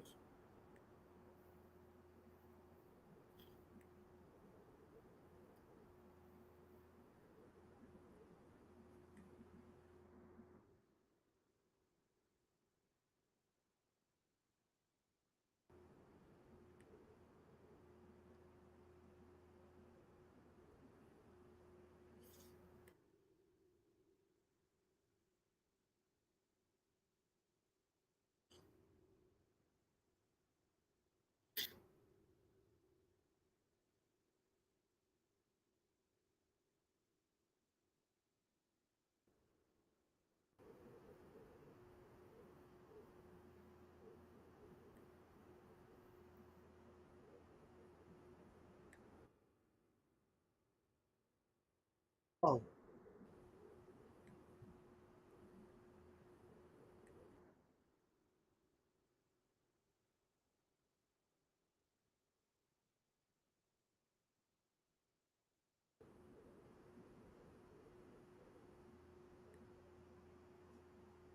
right now, we've seen that the judges score the card, but right now I would score the card.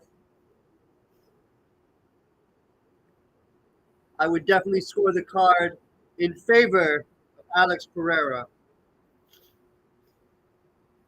as we see Bruce Buffer coming in right now. Bruce Buffer about to say, I think it's a split decision for Alex Pereira victory.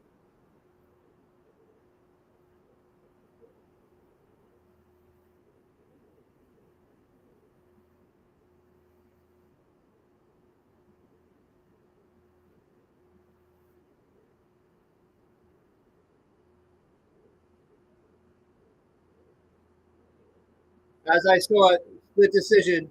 I absolutely believe that was the right move. Alex Pereira is the victor, and everybody in Utah right now, Salt Lake City, all you fucking Mormons and people who are just regulars, people got the right winner and are happy. The right guy won.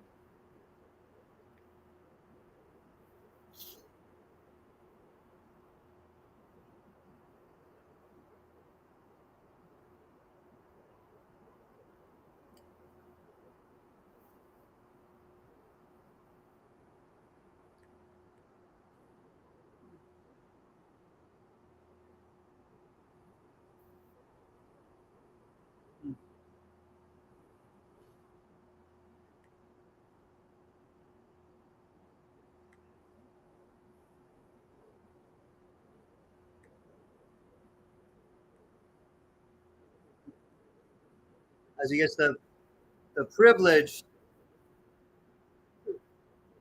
because he gets the privilege right now of being interviewed by Joe Rogan.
Alex Pereira. Now we have a championship match upcoming. I like that. I like that a lot, man. Justin Gaethje versus Dustin Poirier. We already have the knockout of the night with knockout of the night. It was the Derek Lewis. Actually, No, I gotta give it Roman Kopylov the knockout of the night. They should both get knockout of the night. Those were so amazing. Um, Kevin Holland, submission of the night. We see Karl Malone, Hall of Famer, in the crowd as he should be, watching the UFC. Dustin Poirier, Diamond Dustin Poirier, 7-month performance course in UFC history at 13. Brought to you by Trojan. Always use them. You don't want no babies. Unless you want an abortion. I mean, it's up to you. But he's going up against Justin, highlight reel, Gaethje. 19 wins by knockout. Definitely UFC. Both of these guys, even though there's no ballot, UFC, just to make it sound beautiful and great. First ballot Hall of Famers, UFC Hall of Famers in the future, no question. Unless they piss off Dana White. Other than that, these guys are all-time greats, and they should put on one hell of a show because whenever they fight, it's usually one hell of a show. For real.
All right.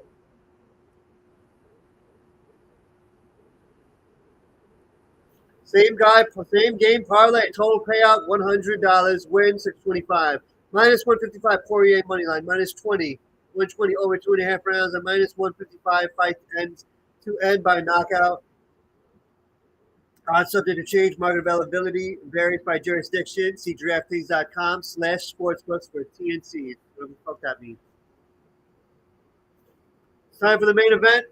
Poirier versus GAETCHJE2 with a stupid ass BMF. I only say it's dumb because when the first people fought for it was Jorge Masvidal, Nate Diaz, and as badass as Dustin Poirier, the #2 ranked lightweight, and Justin Gaethje are. They're not as badass by any means as Jorge Masvidal versus Nate Diaz, and they actually gave a fuck about being called the BMF title, and the BMF title was put about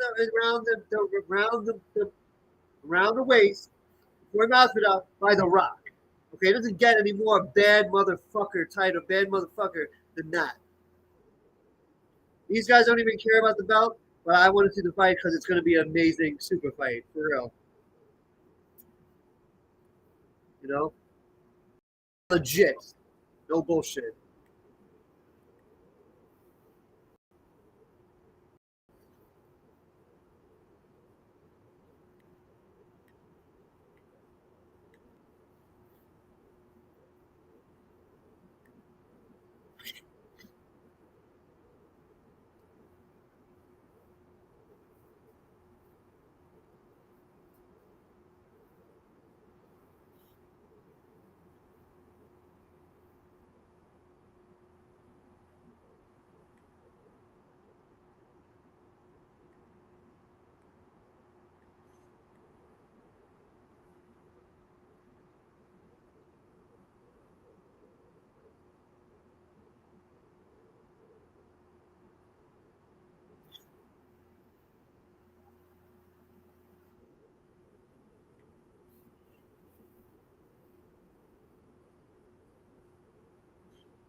Seeing the montage right now is beautiful. It's spectacular. It's lovely. I love every second of it.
All right, here we go. Oh, wow, that's cool. The arena's lit up in blue lights. I don't know, it's coming out to cool but badass violin music. I can't believe I'm saying badass and violin in the same sentence. But hell, it just happened. And I don't know who's coming out first. We'll have to find out in what should be a phenomenal, amazing, spectacular fight. This could be either 5-round classic or could end real quick. We'll see what happens.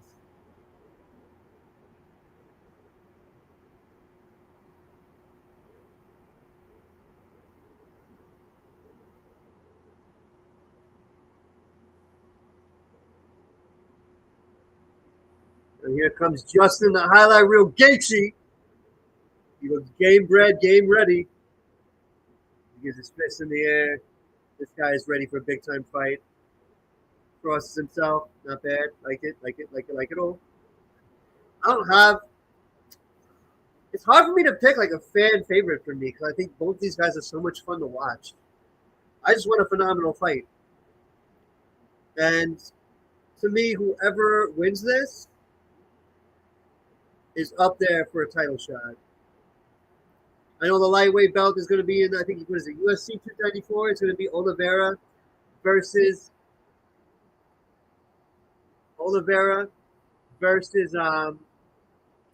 Makhachev for the lightweight belt, not light heavyweight, but lightweight. Whoever wins that, whoever wins that fights this. Whoever wins this, it's a wrap. I don't think there's any reason not to. But wait, let me see something. I want to see if either of these fighters have fought Islam Makhachev at all, ever. If they have and they lost, and he's on a winning streak, so they had to. Then no. But yeah, I would go for a rematch on that one too. Okay, Dustin Poirier's never fought him. But Justin Gaethje, have you ever fought Islam? Have you fought him?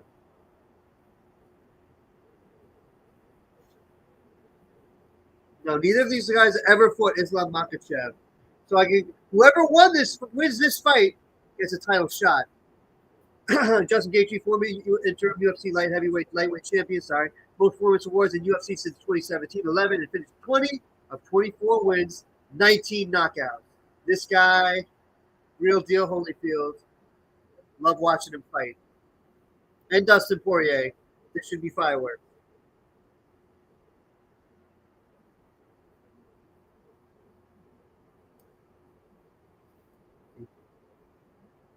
About to get back in that octagon. As the crowd goes wild, seeing him as he puts his fist in the air, pumps him up. This should be a great fight, for real.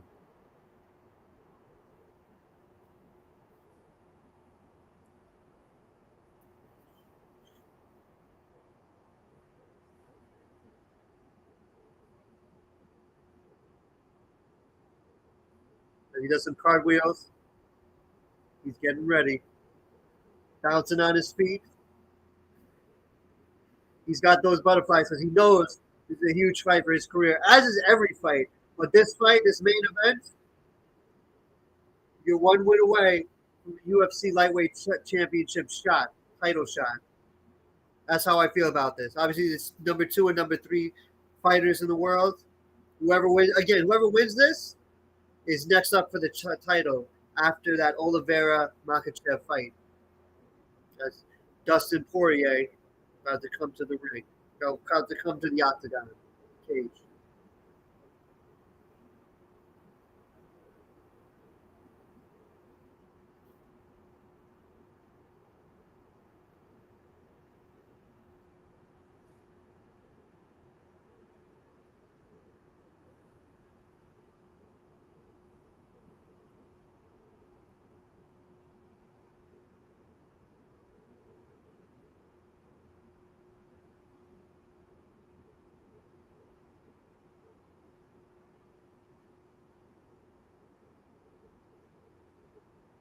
And here comes Dustin, the Diamond Poirier.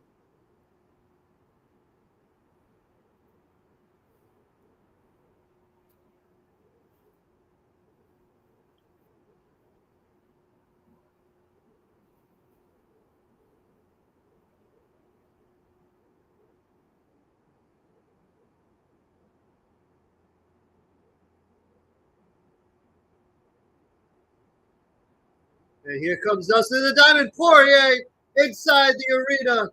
And the crowd is loving him too. These are both fan favorites. Former UFC interim lightweight champion. I actually just played UFC 269. Earlier, did play-by-play earlier in the day as a kid's wife. Good for you. Beautiful. Congratulations.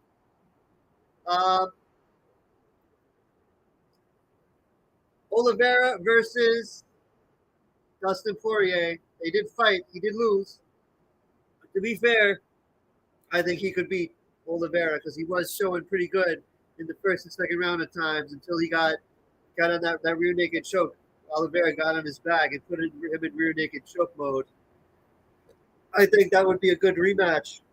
If at the end of the year, not the end of the year, possibly early to mid next year, because right now, obviously, UFC 294 would be in October, I believe. So it would have to obviously happen later next year or mid next year. But Dustin Poirier, former interim UFC lightweight champion, tied most knockouts in UFC lightweight history at 8, and tied fifth most finishes in UFC history at 14. This guy has great ground game and great striking game. Jesus. Justin Gaethje mostly less. Let's see. I want to actually check out if Gaethje how many Justin Gaethje how many in his career did he go? He only has one win by submission. So he doesn't have great ground game. To be fair.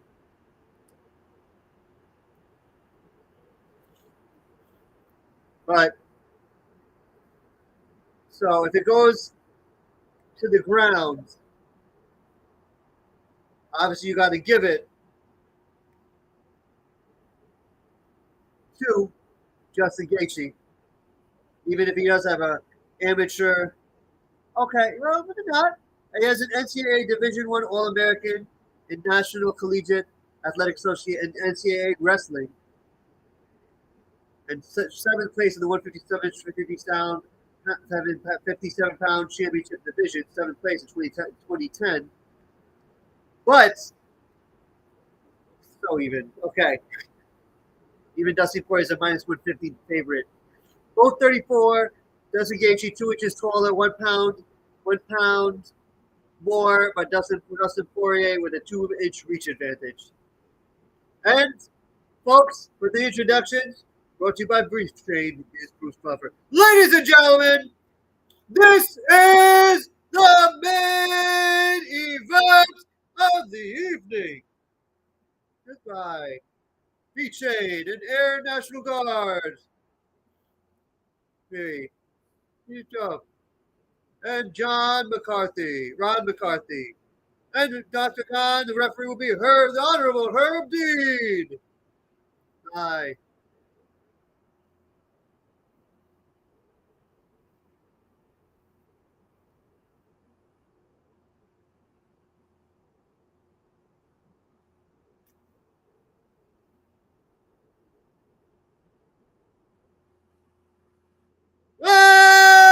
And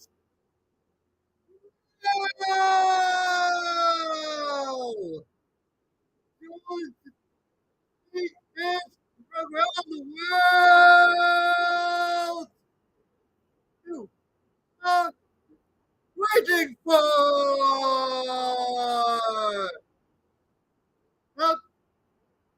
up in Salt Lake City, Utah.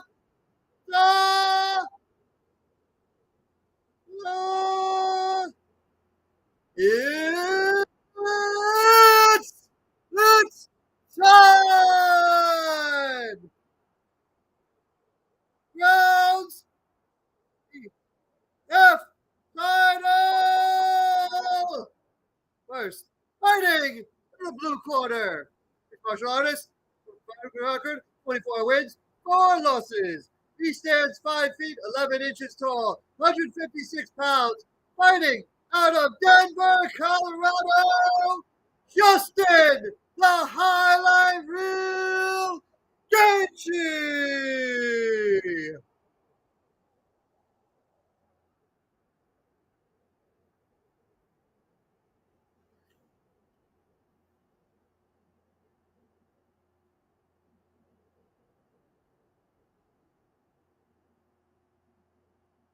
Now, we first opponent fighting into the red corner. That's the record. 29 wins, 9 losses, 1 no contest. He stands 5 feet 9 inches tall, weighing in at 155 pounds, fighting out of Coconut Creek, Florida. By way of Lafayette, Louisiana. See? Lightweight second number 2, UFC lightweight contender in the world. In the world, Dustin, the Diamond Poirier.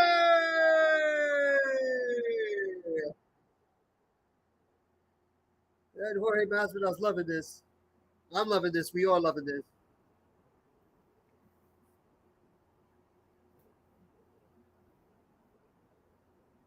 Touch gloves. They both touch gloves. And we're about to start what could be fight of the century.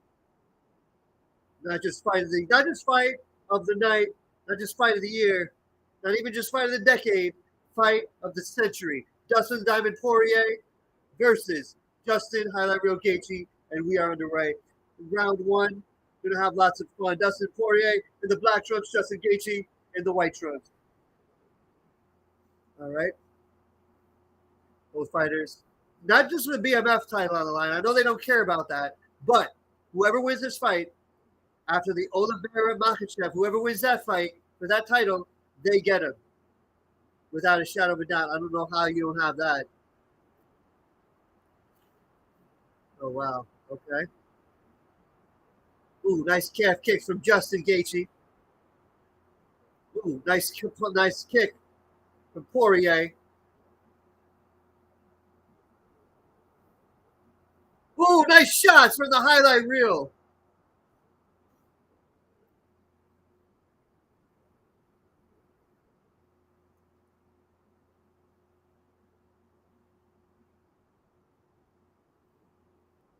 Ooh, nice shots from Justin GAETCHJE.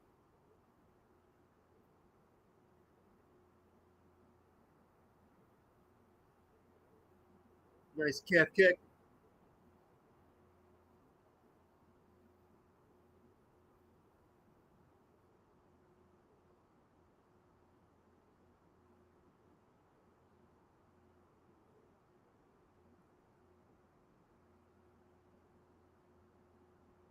Oh, nice shots from both men. GAETCHJE got the better of him right there, though. Oh, nice calf kick again by GAETCHJE. No fireworks yet. Both of the men, though, definitely capable of causing, again, fight of the century type style of fighting in this possible 5-rounder.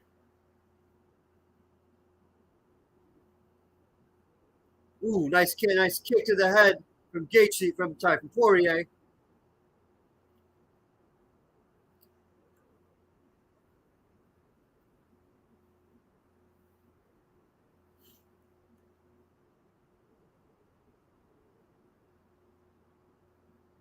Ooh, nice head kick. Crisp head kick from Justin GAETCHJE. Right now, I got to give it to GAETCHJE. He's getting the better of him a bit. Neither of these fighters have yet to separate themselves, and we're halfway through round 1.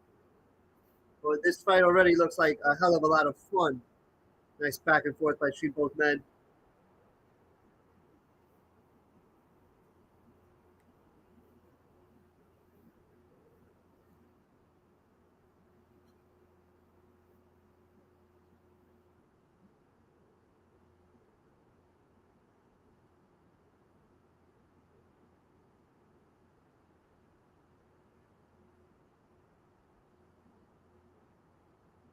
All right, nice left hand by Gaethje.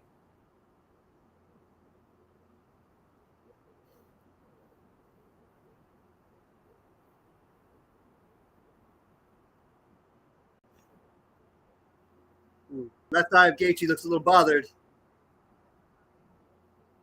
Ooh. Nice shot by Dustin Poirier. Ooh, Gaethje giving him a couple slugs of his own. That left eye definitely bothering Justin. Ooh. All right. 80 seconds remaining in the first round.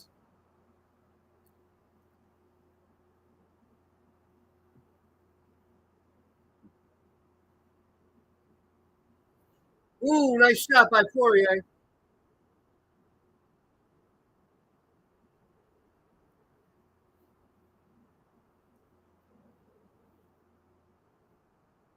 Ooh.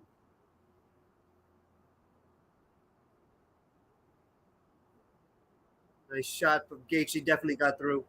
Under about 45 seconds and counting the first round.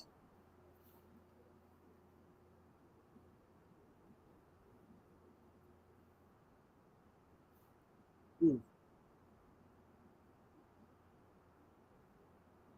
30 seconds.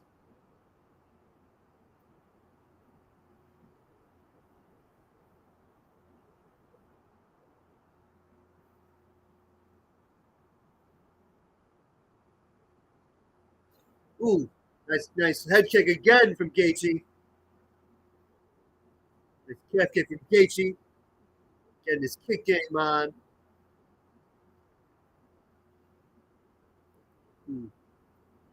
Ooh, nice wild ending to medium excitement in the first round, but nice wild ending. I like it.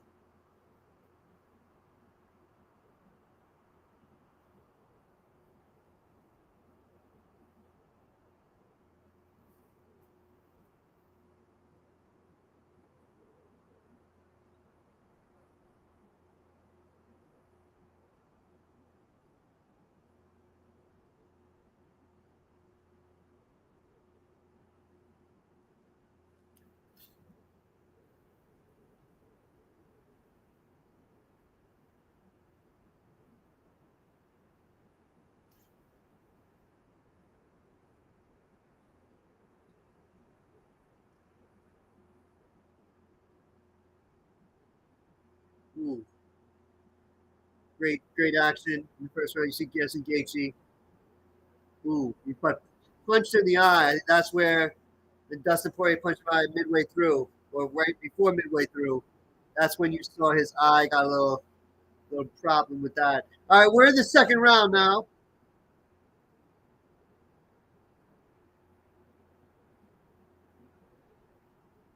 Wow, Poirier still minus 145 favorite, but very slim. I would give Gaethje the first round.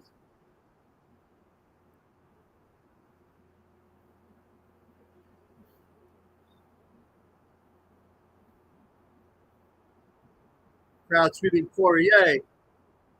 You're not talking about water. They're talking about the diamond.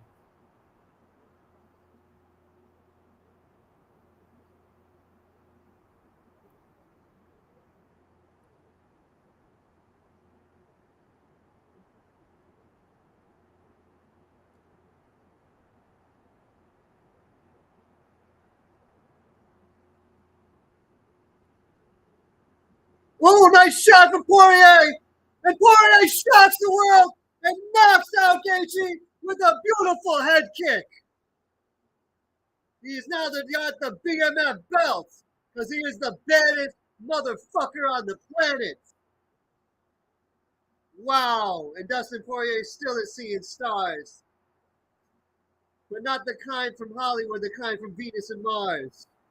Dustin GAETCHJE2. The highlight reel is the highlight reel, man. This guy is legit. This guy is absolutely legit.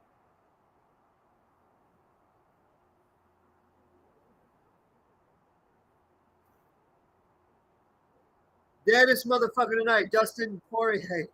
Might have received a concussion from that shot. No, that's not funny, but he's just getting up now. That was a lightning shot right there, man. That was beautiful. The highlight reel lives again. Yo, for real. And there's embracing, like gentlemen, very respectful, but still badasses, gangsters and gentlemen. That was one hell. Even if it wasn't last that long, that was one hell of a fight. Yo. Dude. I want to see a replay of that. Let's see a replay. He blocks Poirier's head. Ooh, perfectly landed head kick. And he is out cold. Hits him one time. And Herbie has to slide in because he knew that Verb bet that Dustin Poirier sees stars like the ones from Venus and Mars.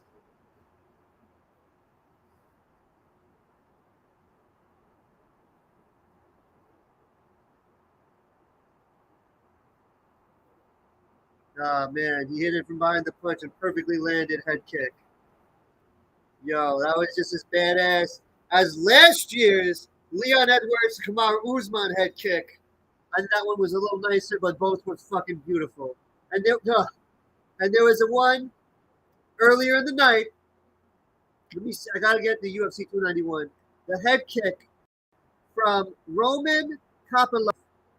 Phenomenal head kick.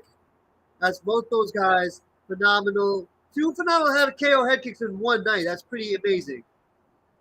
From Roman Kopylov, I don't know how to say that guy's name, and Dustin GAETCHJE2.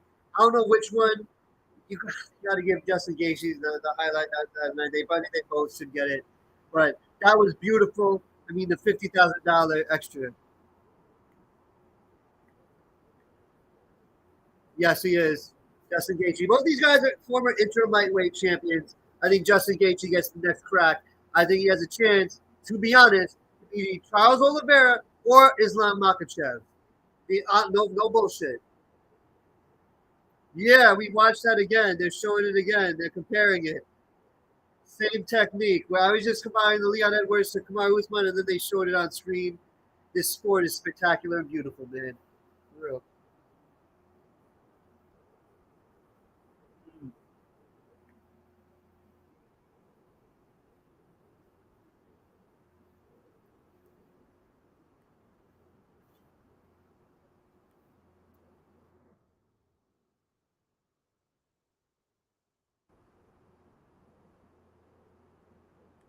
New BMF title wealth. He actually appreciates his belt, but obviously wants that lightweight belt. Hey man, it's coming to you, not too far away, man. Beautiful head kick. Beautiful head kick.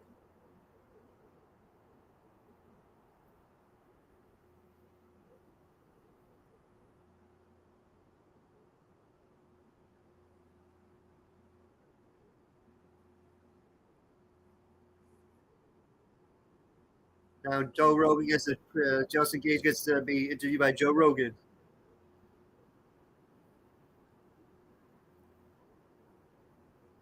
Tied fifth most knockouts in UFC lightweight history.